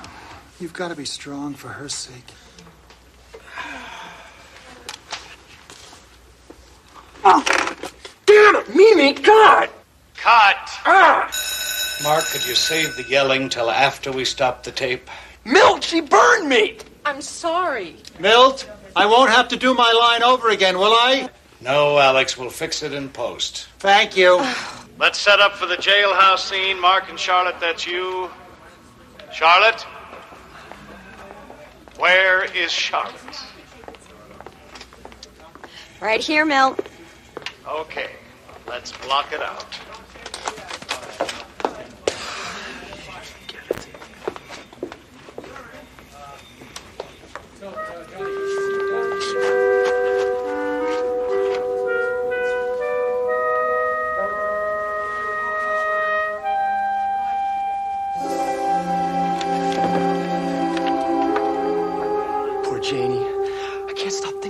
Lying there in the snow. I should never have let her go off angry like that, Ellen. Don't blame yourself. No. Well, who else can I blame?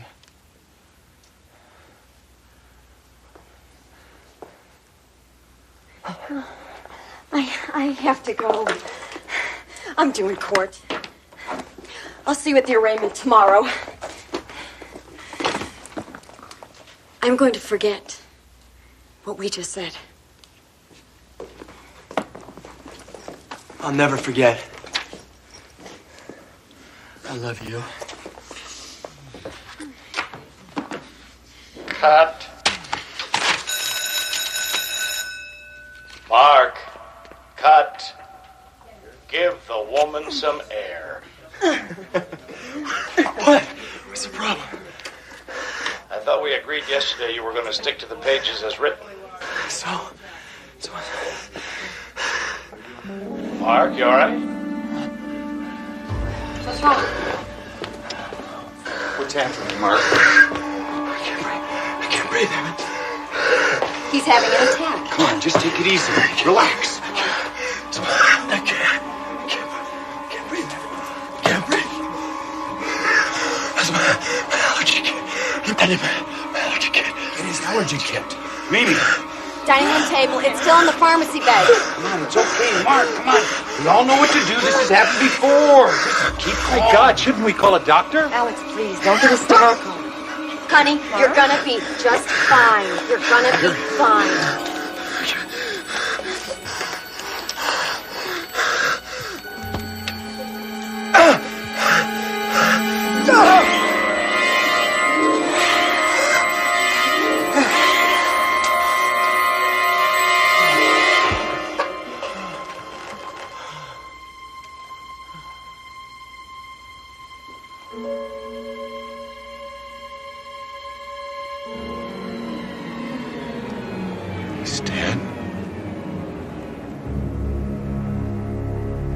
Jack Lester live for Entertainment Weekly. It has been 2 days since the unexpected death of Mark Stratton on the set of Mile High. And at this point, there's still no official word from the medical examiner's office.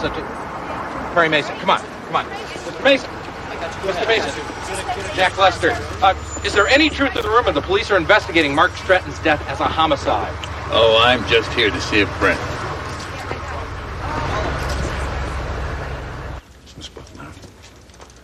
Oh, excuse me, just a minute. Perry. Thank goodness you came. What's going on, Chris? It's crazy. This police detective says Mark might have been murdered. Oh, no, not might have been, Miss Buckner. The medical examiner is absolutely certain it was murder.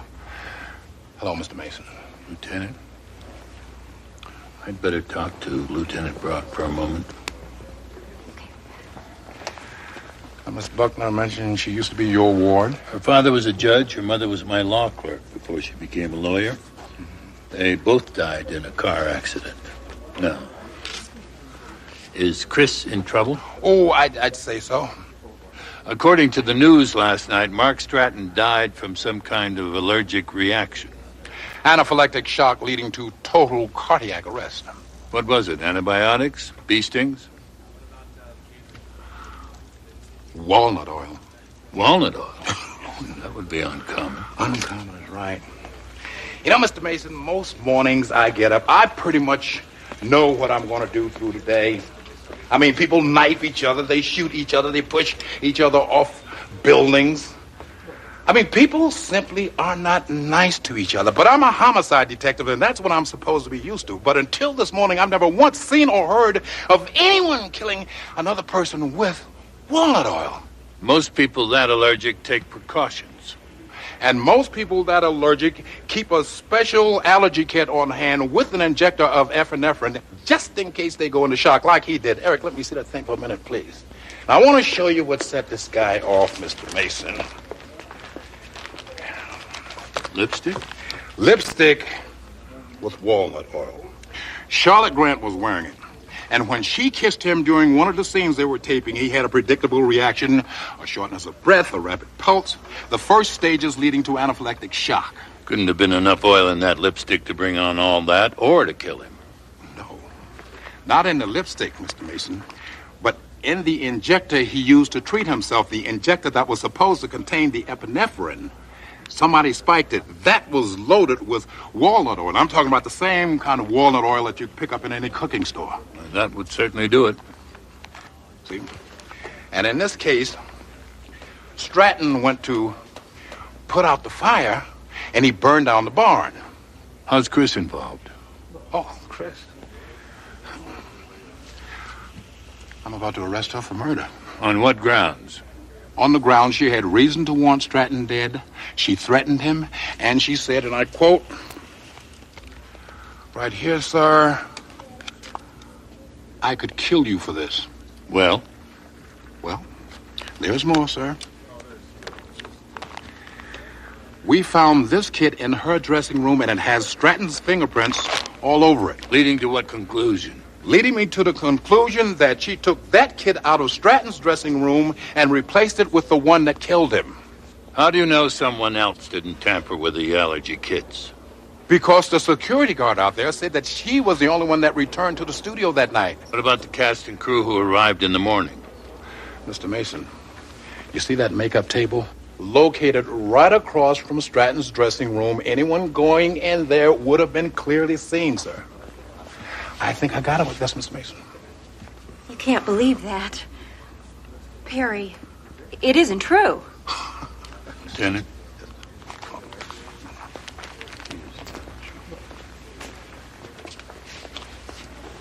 Della said I'd hardly recognize you. It hasn't been that long. 2 years of no communication. I know. I was afraid you'd try to talk me out of pursuing my career. The last time I saw you, you were still a very young lady. Not anymore. You thought I was wrong to quit college. I thought you were wrong to shortchange yourself. Because I wanted to be an actress? No, your career has always been up to you. But you didn't approve. Your parents would have wanted you to finish school. I tried to follow their wishes and to understand yours. Look where my wishes got me. I didn't know who else to turn to. I didn't know what to do.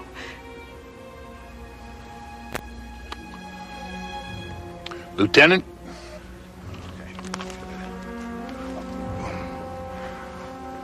Does the young lady care to make a statement? Is the young lady under arrest? Oh. Miss Buckner, I am placing you under arrest for the murder of Mark Stratton. Miss Buckner's my client. She knows her rights and has nothing to say at this time.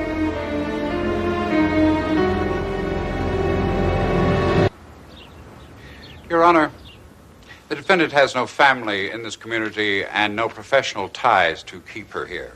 This murder is not a crime of passion.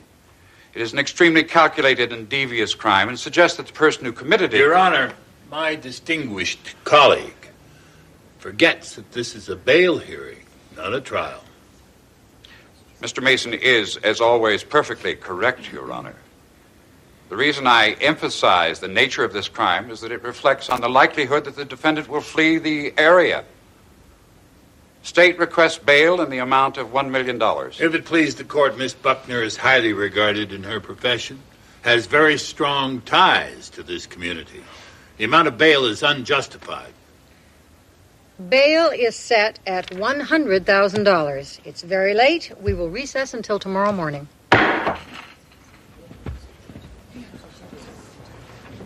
Hello, Mason. I'm surprised you didn't call it murder most foul. I'm saving that one for court. My wife is a great fan of yours. If you hurry, you can make the 6 o'clock news. Then I'll hurry. Miss Buckner? Not now, please.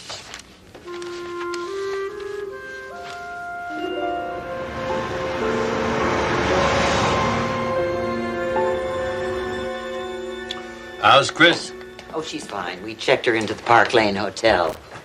Chris threatened Mark Stratton in front of 5 people the day before the murder. Evan King, the producer, Mimi Hoyle, a production assistant, Charlotte Grant, Stratton's fiancée, Sandra Drake, and Alex Straub. Who were the last two? Well, Sandra Drake plays Aunt Margaret on Mile High, Barry. Alex Straub is Judge Henry, and Charlotte Grant is an attorney. Oh, and Mark Stratton played Billy Clavin, and Chris was Janie Stockwell. They were lovers. Only she's in a coma, and he has amnesia, and he's on trial for a murder he didn't even commit. Della, you're a soap fan? Well... Justice Thurgood Marshall was a soap fan, Ken. He used to watch his soaps in chambers between sessions of the Supreme Court. Della, find out from Chris about the people who heard her threats to Mark Stratton. Right. Ken, get permission to search his house. Brock and his people have already been through the place. That makes it easy for you. When I'm through here, I'll talk with Mort Aberdeen. Who's that? The security guard that placed Chris at the studio the night before Stratton's murder. I'll tell him he should have had a career in soap opera. And nobody, Mr. Mason. Nobody went in or out that night except Chris Buckner. You keep a log? Yeah, the DA's got it, but I can tell you what it says. That might help. Well, the studio closes at 7 o'clock. Everyone's out by 7:15. I was working the night shift, so that's when I came on. I did my rounds, and Miss Buckner got here a little after 8, and she left 20, 30 minutes later. About 8:30 or so. That's it. Could someone have possibly entered the studio without your knowledge? Oh, no, look. We've got 4 gates. After hours, 3 of them are locked with electronic alarms wired to a central office, and the 4th gate, the main gate, has a 24-hour guard. That night it was me. Who keeps the keys to the other gates? Well, there's 2 sets of master keys.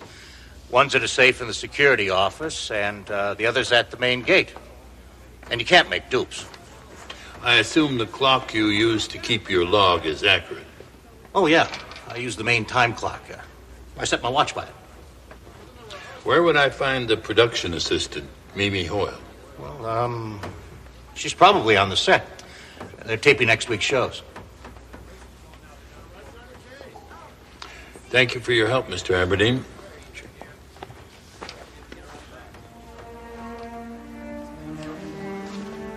Mr. Mason, no matter what they say, I think Chris is a good kid. So do I, sir. So do I. I just can't look at him like this, Henry. It's almost like he's in some kind of dark dream. I know. It's as if she's trapped in her own This mind. is Nobody the can background reach her. information you wanted. We're very sleeping. That's Sandra Drake and Alex Straub. Don't, darling. The doctors are doing everything that they can. I know. The guards say that if Billy hadn't gone back into the burning cell block to rescue the warden, he might have escaped with his friends. What do you think's going to happen to him now? He's going to get a fair trial, this boy. Even if it means going back on the bench and handling the case myself. That's a promise, son. Cut. Save it. It's a good one.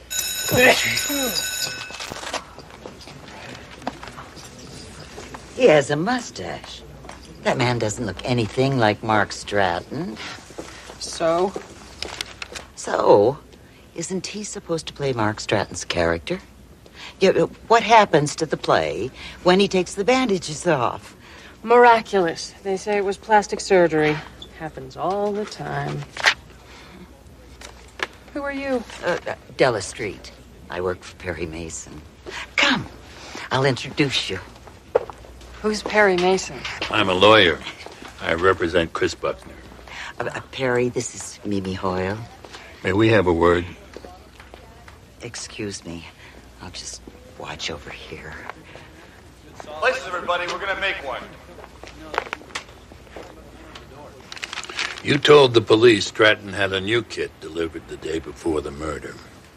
That's right. It came at the end of the day. Which means the switch could only have been made sometime that night or the next morning. What happened to his old kit? I don't know. I think Mark said he lost it.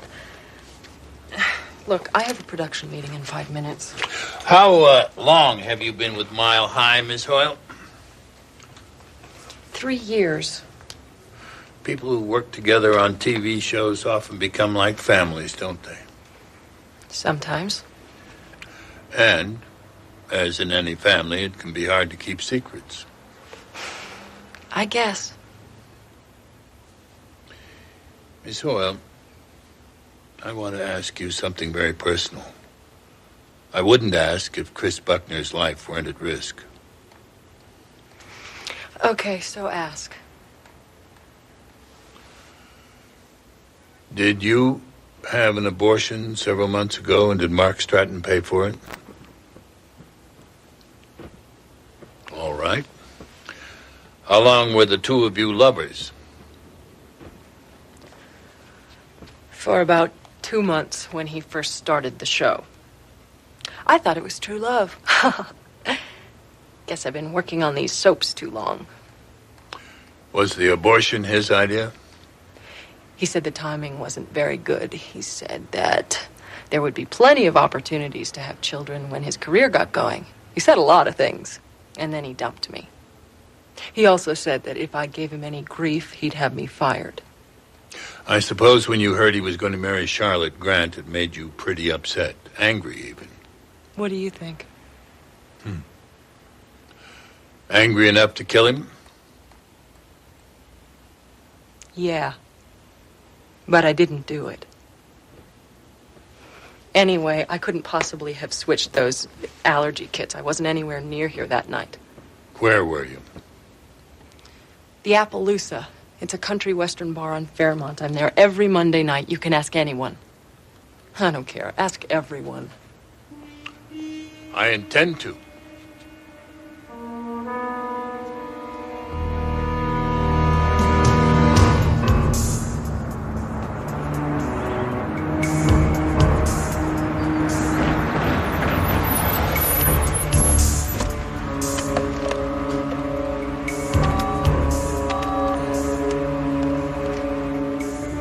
This is Ken calling in at 11. Della, you can tell Perry I finally got the keys for Stratton's house from Lieutenant Brock. All right, I'll check in after I'm done here.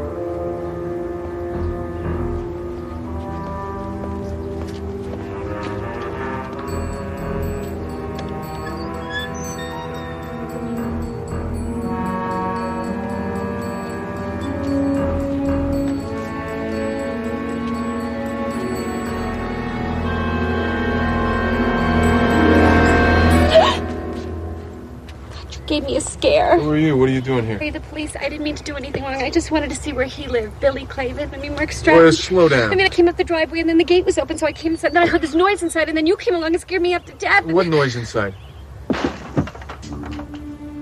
Wait here.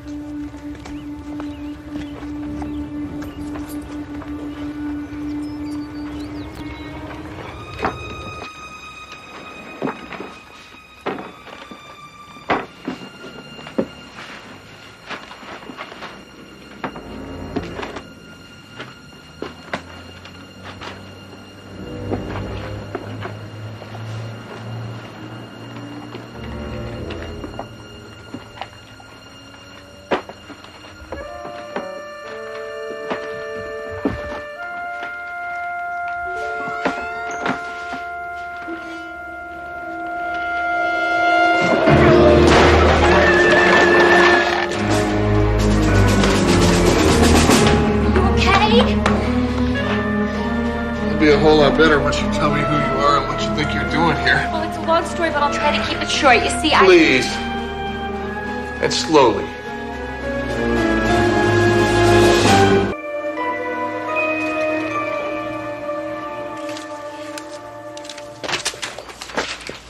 Wow. Hey. Why don't you just go home, okay? I can't. I still have 10 days left on my vacation. Hi, I'm Peg. Peg Furman. Ken Lance. Listen, I'm sorry about creeping around outside, but sometimes I get carried away. I noticed. Well, it's just that I wanted to see where Billy Clavin, Mark Stratton lives. Really? Why's that? Because the people on Mile High live such interesting lives. The characters and the actors, too. What about yours? Oh, my life isn't so uninteresting. I have a wonderful family, and my sister has these two great kids that are like my own in a lot of ways. I look after them. I make clothes for them. Sometimes I forget that they're not my own kids. So when they go on vacation, I'm sort of at loose ends. I know what you mean. I used to get too wrapped up in my work. You got to take time for yourself. Exactly, which is why I wanted to take this fantasy vacation, see my favorite show in person, meet the stars. But then they didn't have tickets. Look, I know this sounds really ridiculous, but this is the first vacation that I've had since Ben died. He was my husband. It's been 3 years. Oh, I'm sorry. No, I'm okay. I just needed an adventure, that's all. Are you a policeman? No, I'm an attorney. I work with Perry Mason. Chris Buckner's attorney? Well, I think it is terrible what is happening with her. What do you think that man was looking for? Whatever it is, I think we stopped him before he found it. Hey. What?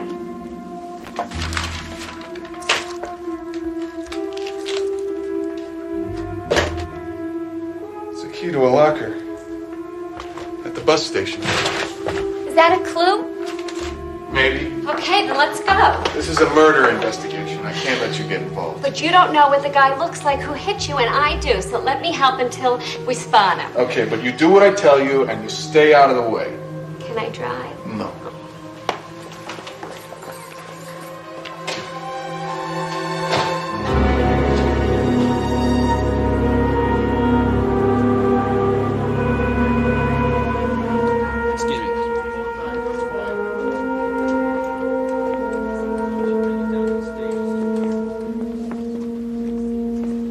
Mason, how nice to see you. It's tragic about Chris. Is there anything I can do to help? Perhaps you can clarify a few things. Well, we're brothers before the bar, so to speak. I imagine you've been in quite a few judges' chambers in your time. None quite like this one. That's the magic of television. All illusion. Ever watch our show? Oh. My schedule doesn't permit it, but my associate, Miss Street, is a great fan. Really? What does she think of me? I mean, as a legal professional, does she think I'm credible? I'll be sure to ask her. She did tell me that you used to be quite a leading man at the beginning of your career. Yeah, there are some people who think I could have been the next Jeff Chandler. Something went wrong? I prefer television. The parts more substantial. So you've been active in television all these years? Well, an actor's never as busy as he'd like to be, but I can't complain. I'm very relieved to hear that. You are? I'm glad to hear those rumors about your drinking problem were untrue. Rumors? Rumors that you once shut down production while you slept off your drinking problem in a jail? Well, I found it hard to believe that you were unable to continue working and had to be replaced. Mr. Mason, let me be frank. It was true, but that was a long time ago. You must have been under a great deal of pressure. Tremendous. People in this business never forget when you cost them money. So, until your wife used her influence to get you this role of Judge Henry, things were difficult for you.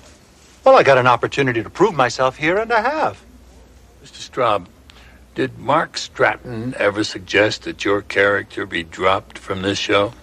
He might have. I wouldn't put it past him.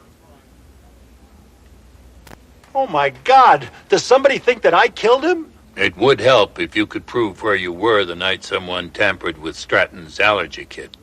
At home. All night? Ask my wife. Ask Sandra.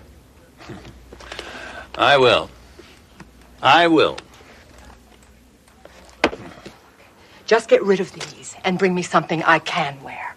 Or I swear to you, you will be chucking hemlines at the dry cleaners by Friday. You understand me? Yes, ma'am. I'll take care of it right away. Mr. Mason? Oh, of course. You're representing Chris. I'm so sorry. Why don't you sit down, please? Thank you. You know, I was once married to an attorney. Did he practice here?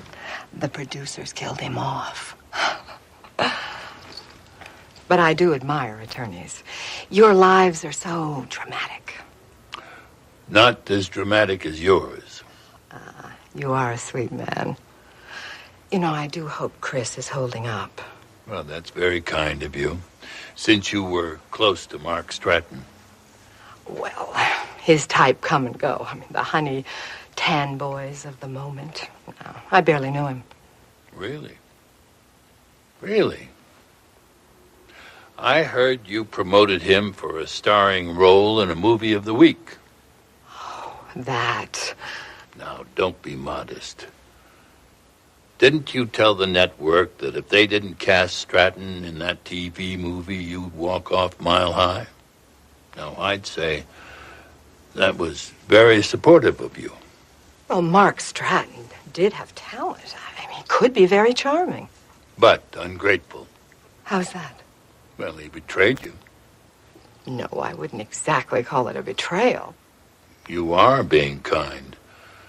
It's common knowledge that after you helped get him the part, he had another actress cast in your role. A younger actress. Mark Stratton did play me for a fool. And everybody knew it. Everybody but me, of course. In fact, the entire time I was totally unaware that people were whispering behind my back. It would make anyone angry. Well, he was a scheming, ungrateful little coward. No one could blame you for hating him. Oh, and I did.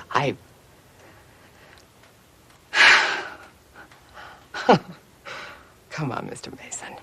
I did not kill Mark Stratton. I mean, surely Alex told you. He told me that you were together at home that night. Together at home all night. That's what he told me.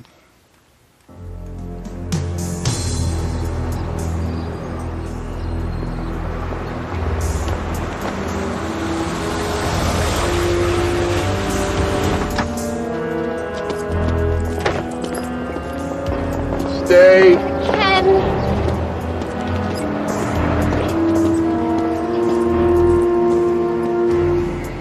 He's the guy.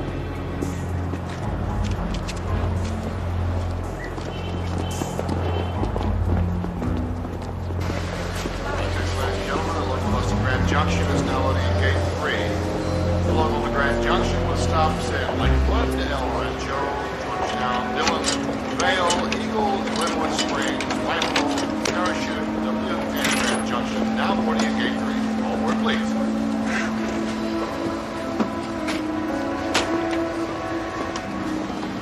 Do yourself a favor, buddy, and just give us the pictures. What pictures? Be that way.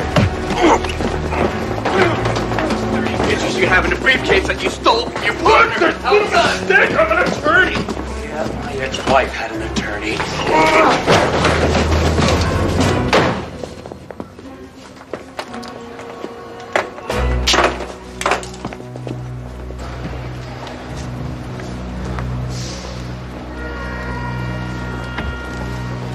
Ladies and gentlemen, may I have your attention?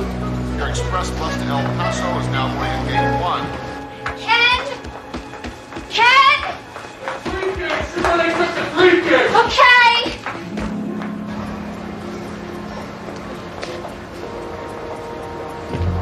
Your express bus to El Paso, Texas, with stops in Colorado Springs, Pueblo, Santa Fe, Albuquerque, and El Paso. Now boarding at gate 1. All aboard, please.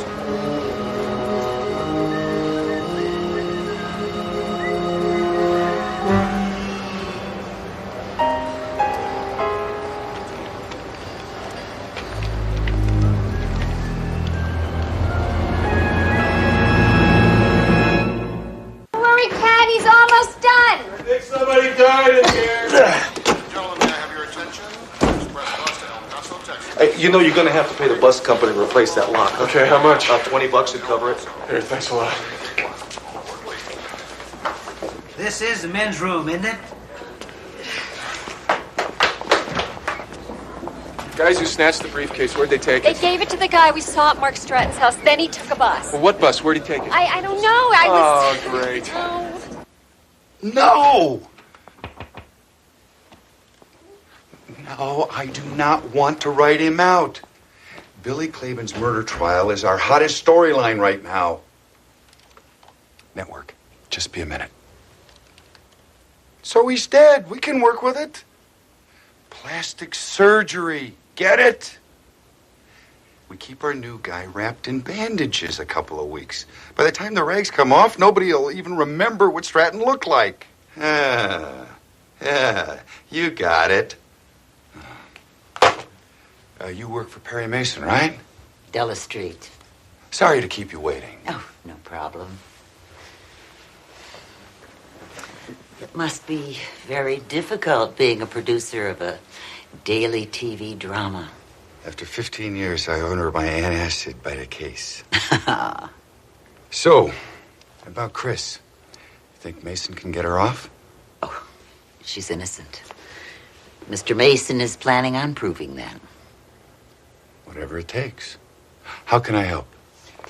Well, we'd like a tape of Mark Stratton's last scene. The killer kiss? Mm-hmm. You got it. Thank you. Ellen, tell Post we need a cassette of Monday's work print for Mr. Mason.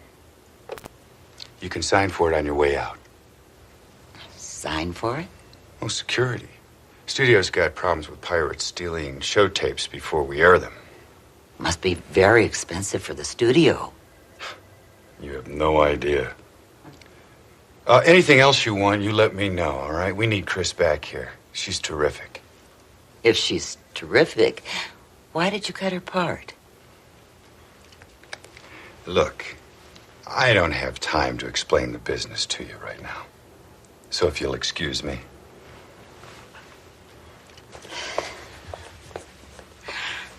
Thank you, Mr. King. Ellen, give me Bill and casting.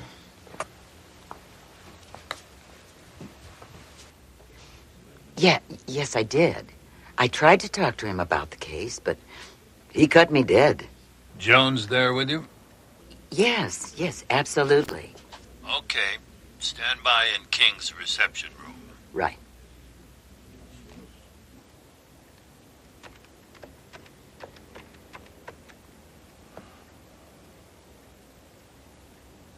This is Perry Mason.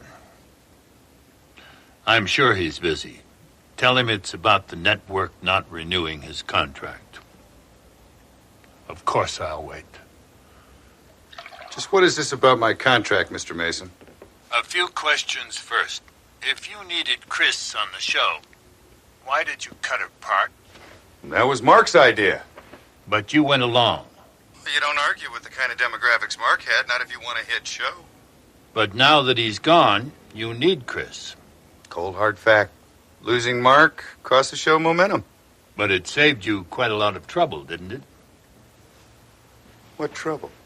Is it true he was pressuring the network to drop you when your contract came up? And that he wanted to take over the show completely? I don't think I like what you're suggesting, Mr. Mason. No, you don't have to. Where were you the night someone tampered with the allergy kits? The night the police said somebody poisoned the allergy kit, I was at a network meeting in L.A., and I didn't get back till the next morning at 7. You can check it out. I will. Now, would you please go to your office door and tell Miss Street we've concluded our conversation? Sure. Thank you very much.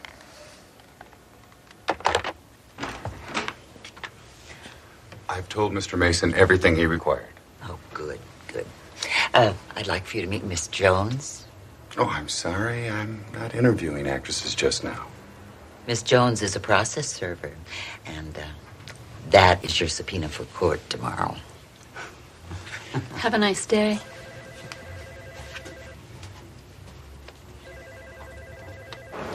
I get a couple hundred people through here every hour buying tickets for all over the place. But he was just here 10 minutes ago. This guy you're looking for, what does he look like? 6'1", sandy hair, mustache, carrying a metal briefcase. Kind of big guy, wearing a light striped western shirt. That's the guy. Yeah, bought a one-way ticket to Cedar Grove, bus 52. Left about 18 minutes ago. Catch him in my car. Thank you so much. What do you want?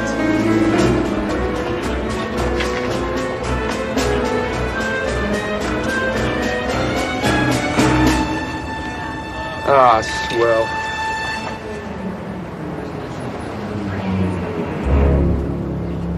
One more question, Cruz.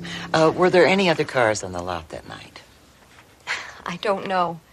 I didn't look. I wasn't expecting to be arrested for murder. Thank you, Dylan. Chris, we go to court in the morning. How do you feel? I don't know, Perry. Now, look. You've always been a fighter. So fight now. This time you'll have Della and me fighting right beside you. Thanks. Okay, you get some rest. Good idea, counselor. I'll take Chris back to her hotel.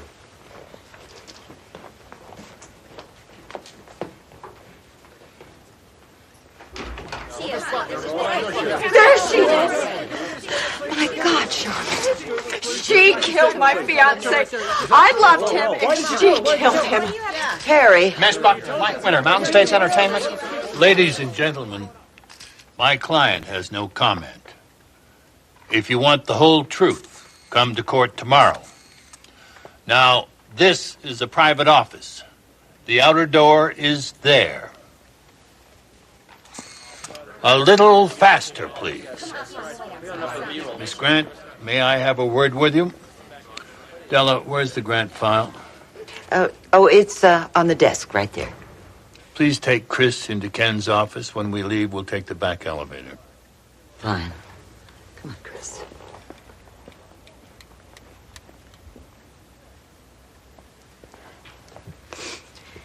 That woman ruined my life. That was a very good performance. Now I have just one question. You can answer it here or in court. What? How did Fitzpatrick feel about your engagement to Mark Stratton? Who? Bill Fitzpatrick is a doctor in Los Angeles. I don't know him. This is a hotel receipt. You and Fitzpatrick spent a weekend together in Las Vegas 2 months ago. I don't remember. That's odd. That's very odd. I've always heard a bride never forgets her wedding day. Now, you were married to another man when Stratton announced his engagement to you. Must have been very awkward. You think I killed him because he wanted to marry me? Please. You now had the female lead in the show. If Stratton found out you'd been using him, he could have finished your career. I didn't kill him. Where were you the night Stratton's allergy kit was tampered with? With Dr. Fitzpatrick. He had come into town for a couple of days. Did anyone see you? No. I saw to it no one did. How did you get him to agree to keep your marriage quiet? I convinced him it was better for my career if our audience and the fan mags thought I was available. What does he think now? Oh, Mr. Mason. There's no business like show business.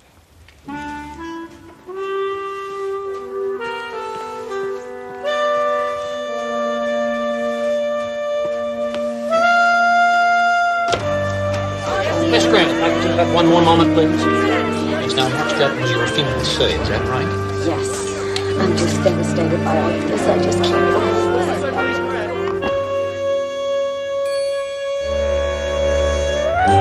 Whoever he is, he's halfway to Cedar Grove by now.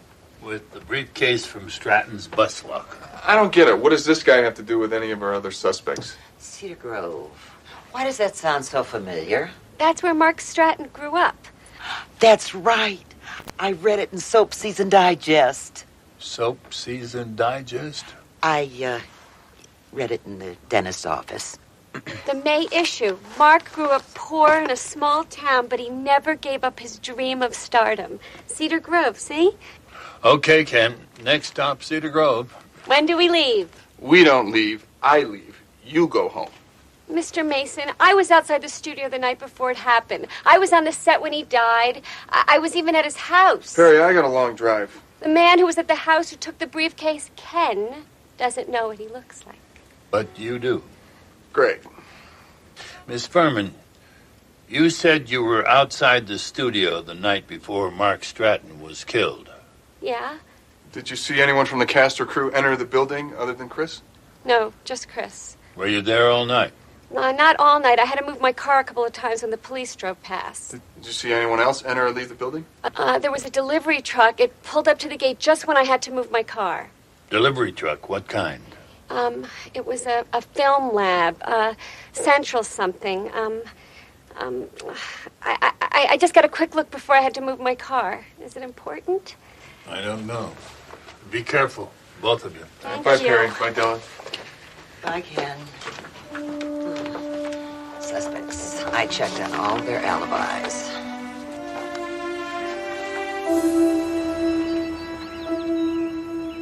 I'm going to forget what we said to each other.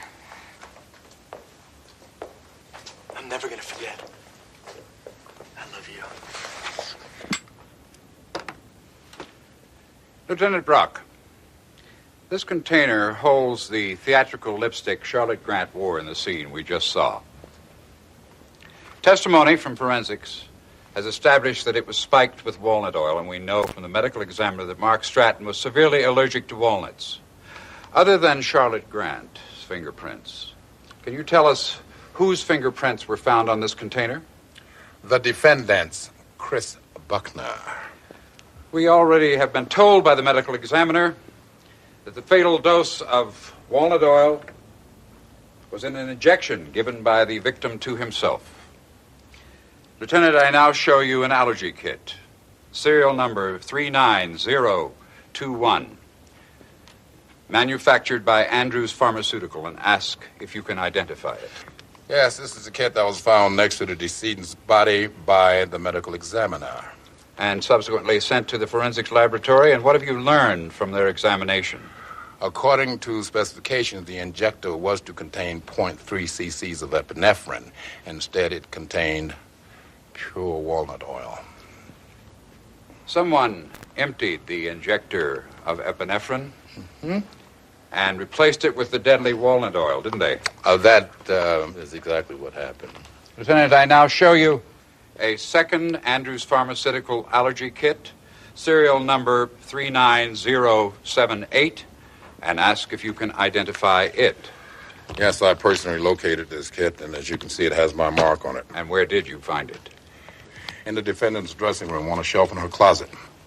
Thank you, Lieutenant. I have no further questions. Defense has no questions.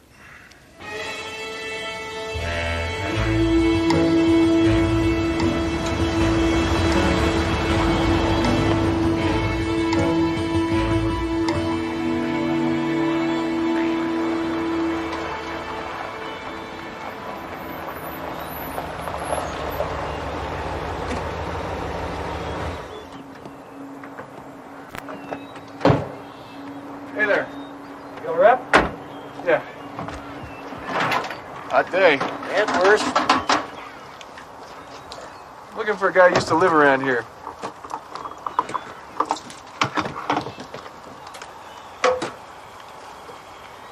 Mark Stratton. Folks owned a place out the West Road. You still there? Died 5 years back. What kind of guy was Stratton? No worse than some. Have a lot of friends? None I ever noticed. Any enemies? What you want to do, you want to go down Main Street about 2 blocks. What'll I find there? Sheriff's office. You get any more questions, you ask the sheriff. That's 20 even. Thanks.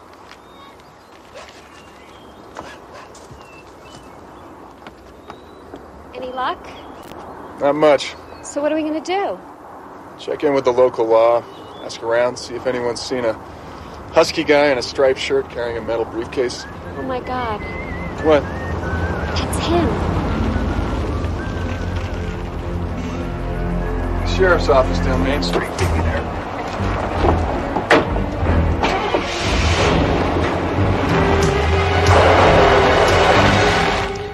Did anyone, other than Chris Buckner, enter the studio that night, Mr. Aberdeen? No, sir. You're certain? Well, there's only one gate open, and I'm on duty all night. I'd know if anyone went in or out. So, only the defendant, Miss Buckner, had the opportunity to switch those allergy kits, knowing full well that when Mark Stratton used one, it would kill him. I have no more questions of this witness, Your Honor. We've no questions at this time, Your Honor, but we reserve the right to recall this witness for the defense. Witness may step down. Anything further, Mr. Markham? The state rests, Your Honor. Fine. This court will recess until 2:30. Will the defense be ready to call its first witness, Mr. Mason? Defense will be ready, Your Honor. This court is in recess.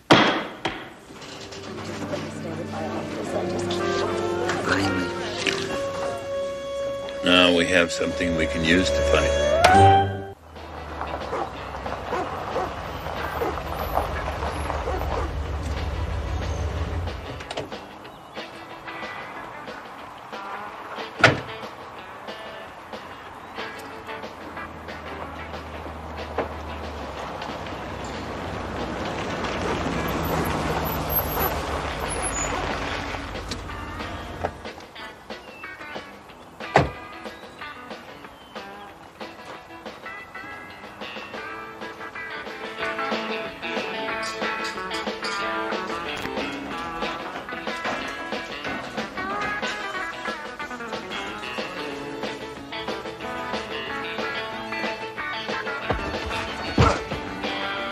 Looking for me, Jack? Yeah.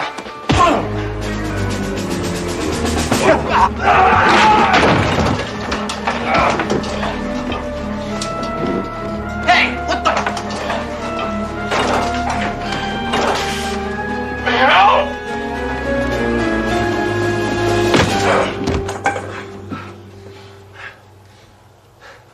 Video piracy. That a problem? Big problem. Copyright theft is theft, Mr. Mason. Whether the object stolen is a book, painting, episode of your favorite soap opera. Something that's taken, and a victim suffers a loss. Is there much of a market for stolen soap operas? An entire week's episodes, which haven't been seen in the States, can net the seller $30,000. It's a rich market. Rich market indeed. Thank you very much, Mr. King. No further questions. Mr. Markham? No questions, Your Honor. Witness is excused. Your Honor, I have here an illegal video cassette confiscated from Denver Central Video by the FBI earlier this morning. Agent Wholesome of the FBI is present in court to so testify. Your Honor, Mr. Mason discussed this tape with me earlier this morning. The illegality and confiscation of the tape, as just stated by Mr. Mason, have been stipulated, but the state reserves its relevancy objections. Bailiff, please mark the tape Defense Exhibit K for identification purposes. Thank you, Your Honor.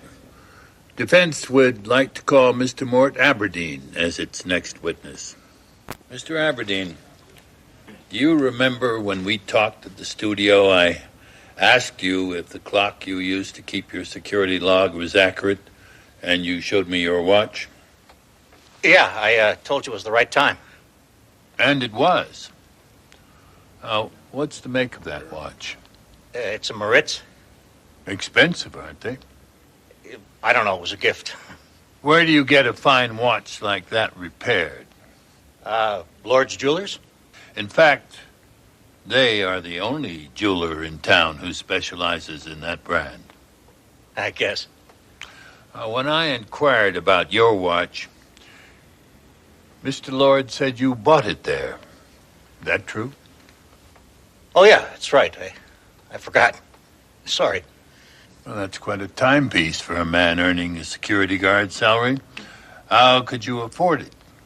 Well, it wasn't easy. Those are your bank records subpoenaed by my office. What?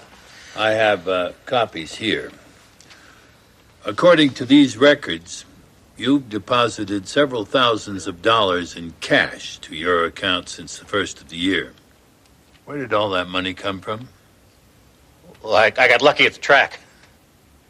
I call your attention to the man sitting beside Agent Wholesome. Would the gentleman please stand? Now, you recognize David Taylor, the owner of Denver Central Video, don't you? No, I don't know him. Mr. Taylor has agreed to testify he paid you $30,000 over the last 6 months to let him duplicate unaired videos from your studio after hours. Also, that you let him onto the studio lot in his delivery truck, and that you used your master key to unlock the studio production office. Well, he's lying. And that he did the rest, copying unaired episodes of Mile High, later translating them into Spanish for sale in South America. It's his word against mine. In fact, David Taylor will testify that 2 of you broke into the prosecution office the night before Mark Stratton died. You can't prove that. Oh, but I can. Your Honor. Te lo juro, no maté a viejo. Pero nadie me cree. Ni tú. Quiero creerte, Billy, pero ¿por qué no me dices dónde estabas esta noche? ¿Por qué no puedo? That scene was taped the day before Mark Stratton died. The only way Taylor could have made a copy was at the studio that night. You were away from your post, weren't you? Your Honor. Anyone could have come into the studio while you were gone. Anyone could have gone to Mark Stratton's dressing room and planted the deadly allergy kit. Anyone could have framed my client for murder because you weren't there to see them, were you, Mr. Aberdeen? No more questions, Your Honor.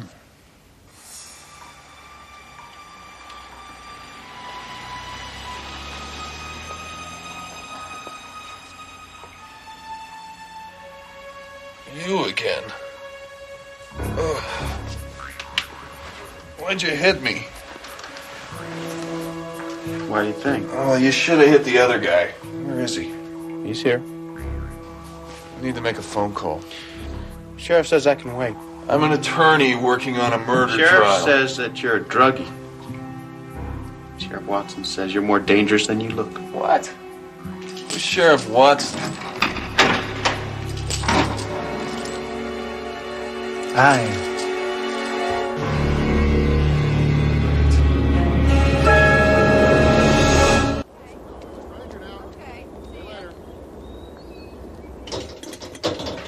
Hey! Hey! Hey! I want to make a phone call. You don't need a phone call. Well, you can't hold me like this without a charge. You got a charge. Assaulting an officer of the law. Me. I know you were searching in Mark Stratton's house. I know you paid those thugs to mug me for his briefcase. You know that, do you? Whatever you're up to, you're not going to get away with it. That's your legal opinion? Yeah. Well, I'm the law here, son. The only legal opinion that counts hereabouts is mine.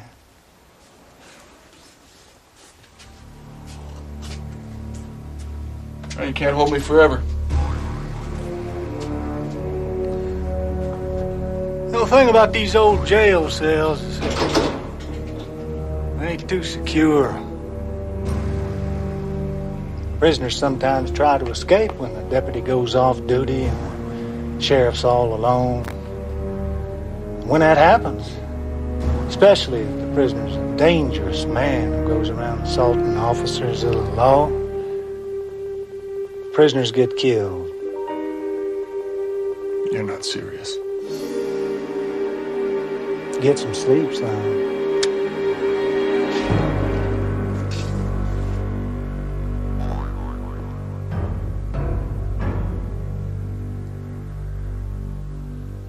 You and your wife were at home the night before Mark Stratton's murder. All night. Mr. Straub, do you ever visit the Cregan service station 2 blocks from Mile High Studio? Only if I need gas. Did you need gas on Monday, October 11th? No. I have here a receipt from Cregan service station. It shows your gas card was used to pump gas on October 11th.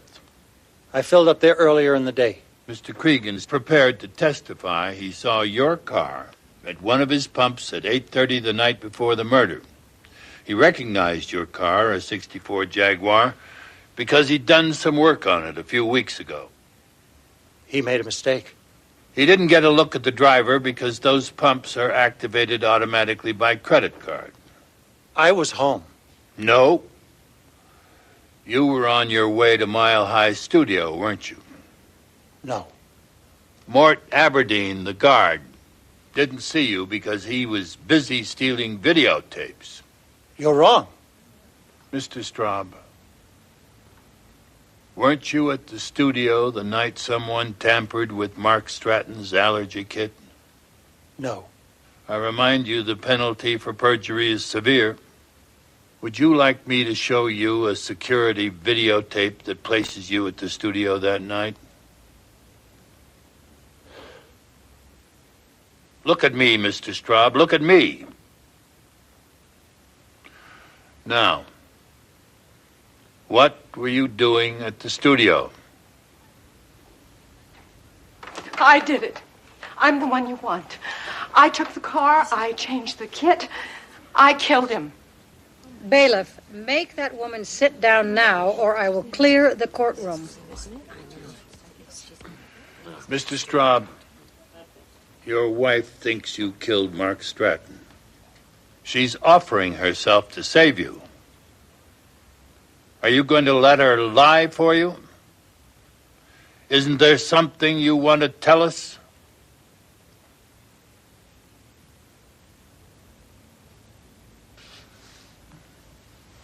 Defense has no more questions of this witness.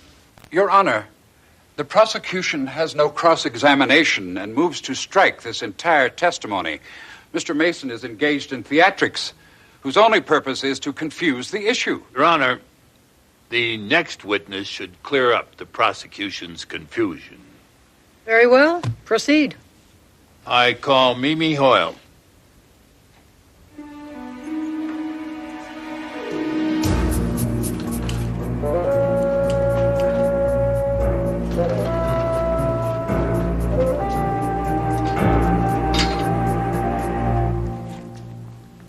Ken, are you in there?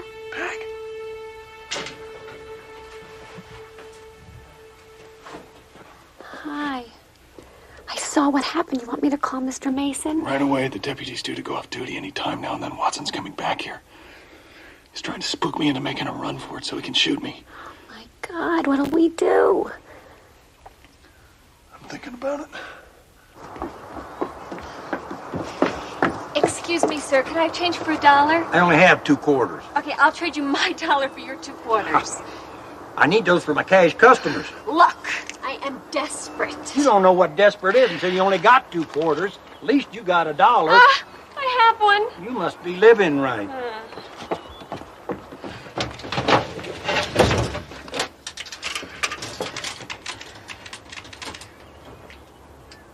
Hello, Mr. Mason, please. I know he's not in, but I have to speak to him. Is this his exchange? Okay, well, you've got to get word to him. No, don't put me on hold. I only have 1 quarter. No, I don't have any more. Don't cut me off. That phone isn't working. It ate my quarter, which makes you responsible, so give me a quarter. There's nothing wrong with that phone. Prove it.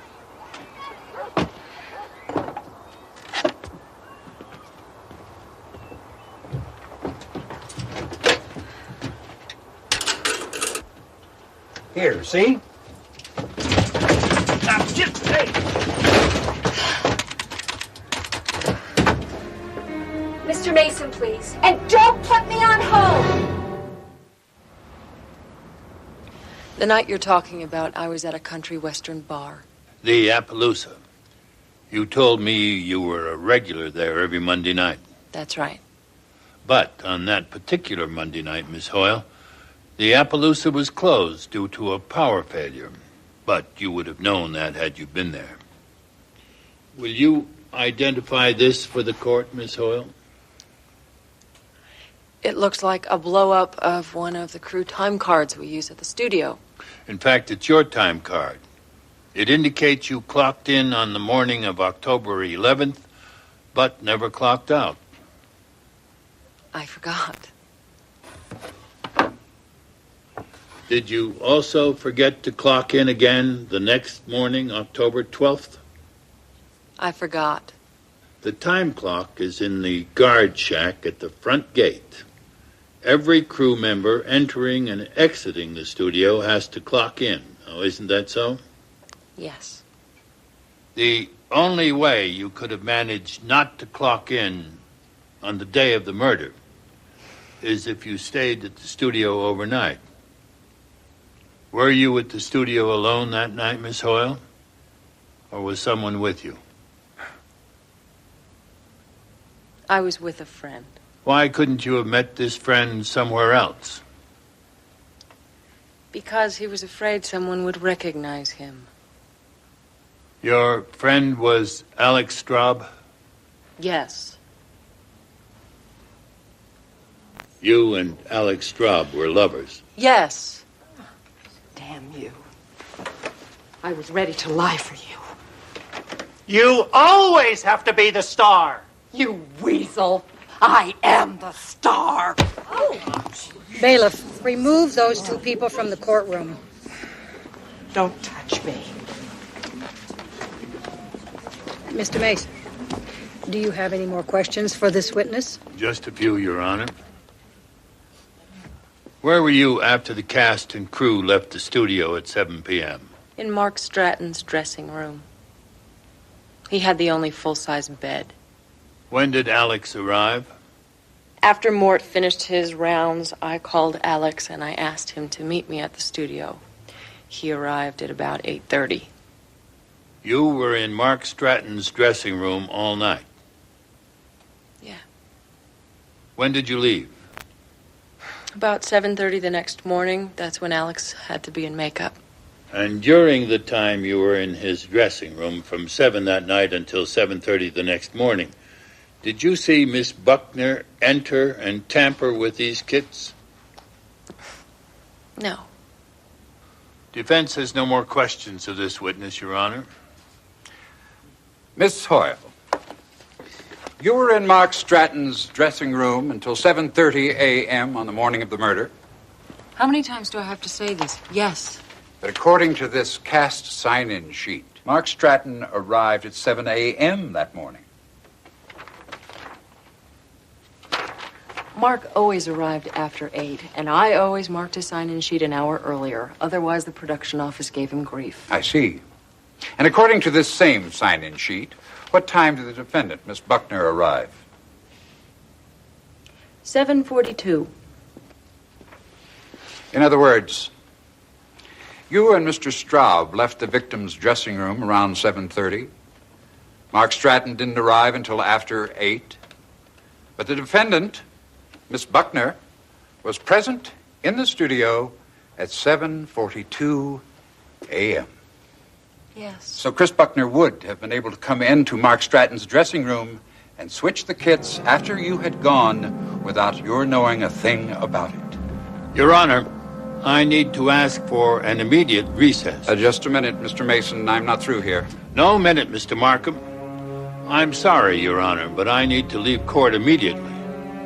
A very unusual request, Mr. Mason, but with your obvious concern, I'm inclined to grant a recess until 10 a.m. tomorrow morning. Mr. Markham? Very well, Your Honor. I made my point here. Mr. Mason?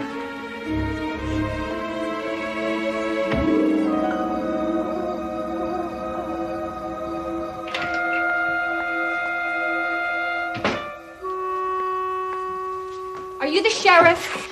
No, ma'am. Well, a couple of kids are breaking into a car down the street. I think somebody better stop them. Damn. Sheriff! Sounds like the Gleason boys are acting up again. I'll be back in a minute.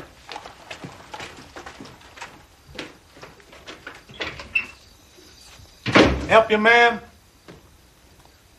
I was just telling your deputy that... You're not from around here, are you? Who are you visiting? My cousin Fred. Fred who? Sheriff. Is somebody hurt in there? You stay here. Oh, that old gag. You must think I'm stupid.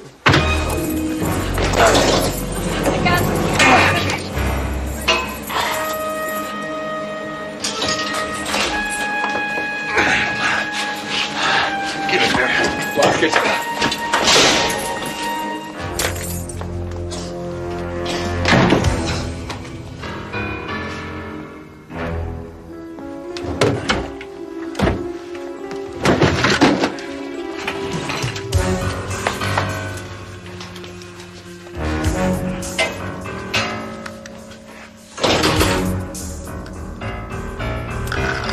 Saying what you do is too dangerous. Well, I'm agreeing with you now, so don't you think I'm probably crazy? We should get out of here. I only said I wanted to adventure. I never said I wanted to die. Please, can we go soon? Please.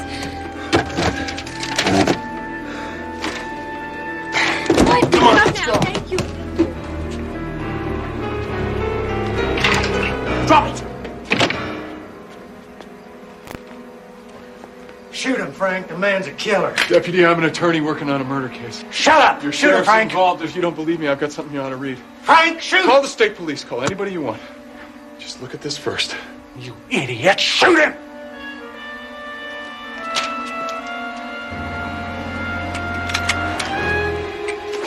Don't you move, Jim. Or I swear I'll shoot you dead. Put it down. Down!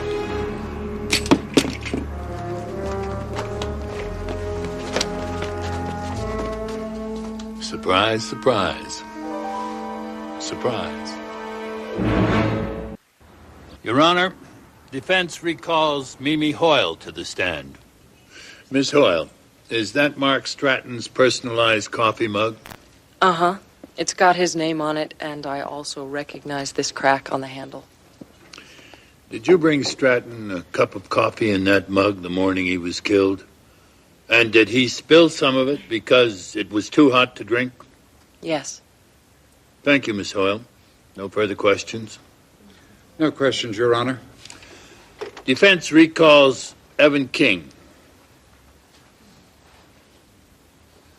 Mr. King, as a producer of 15 years' experience, why did you allow a newcomer like Mark Stratton to dictate changes to your show's cast and storyline?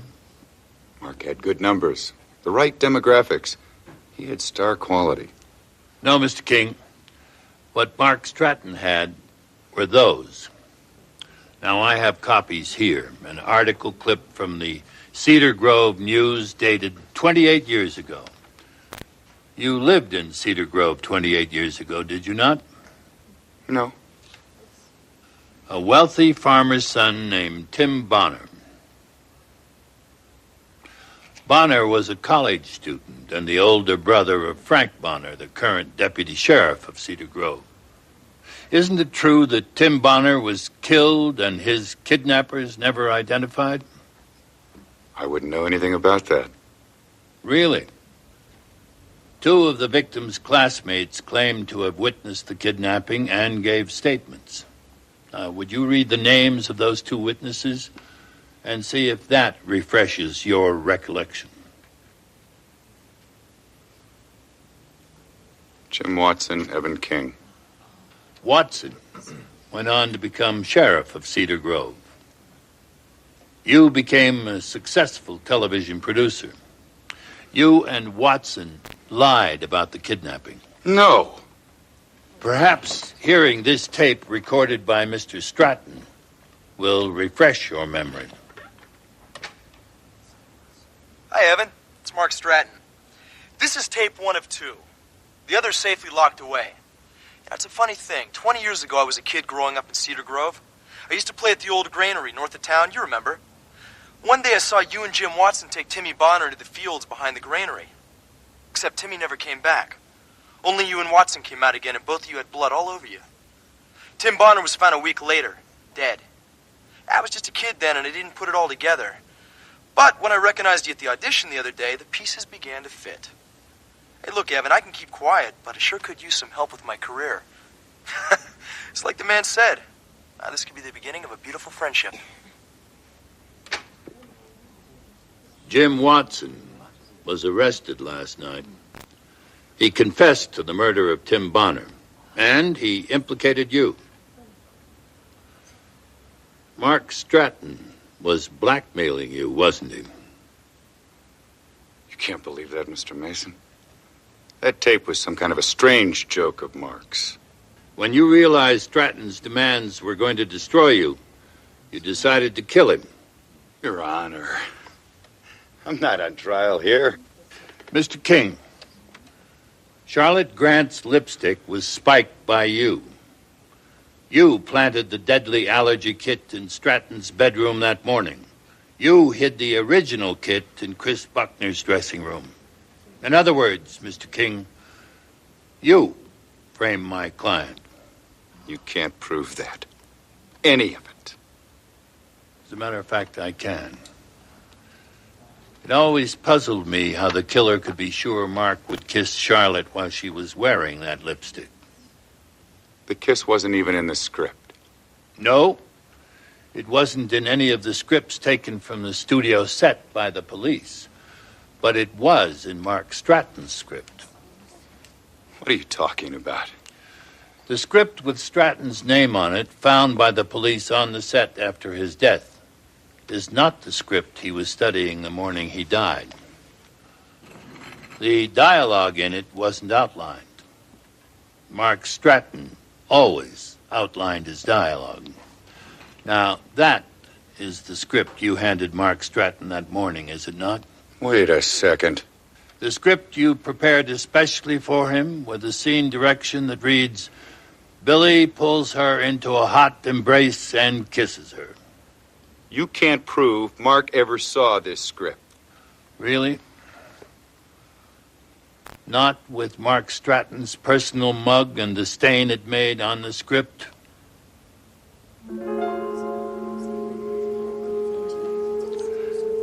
There it is, Mr. King.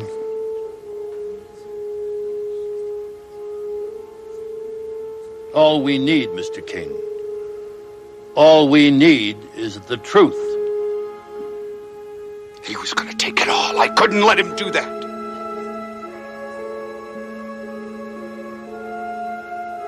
The show was everything. 15 years I've been doing this.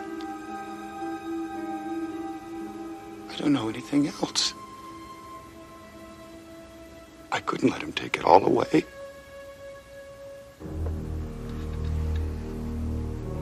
Your Honor, defense moves for a dismissal of all charges against Chris Buckner. People have no objection, Your Honor. This case is dismissed. Bailiff, take this man into custody. This case is resolved, and the court has no further objections to photographs by the press. Right here, over here. Just get one of them. Miss Buckner. Right this way. That's it. Good. That's it.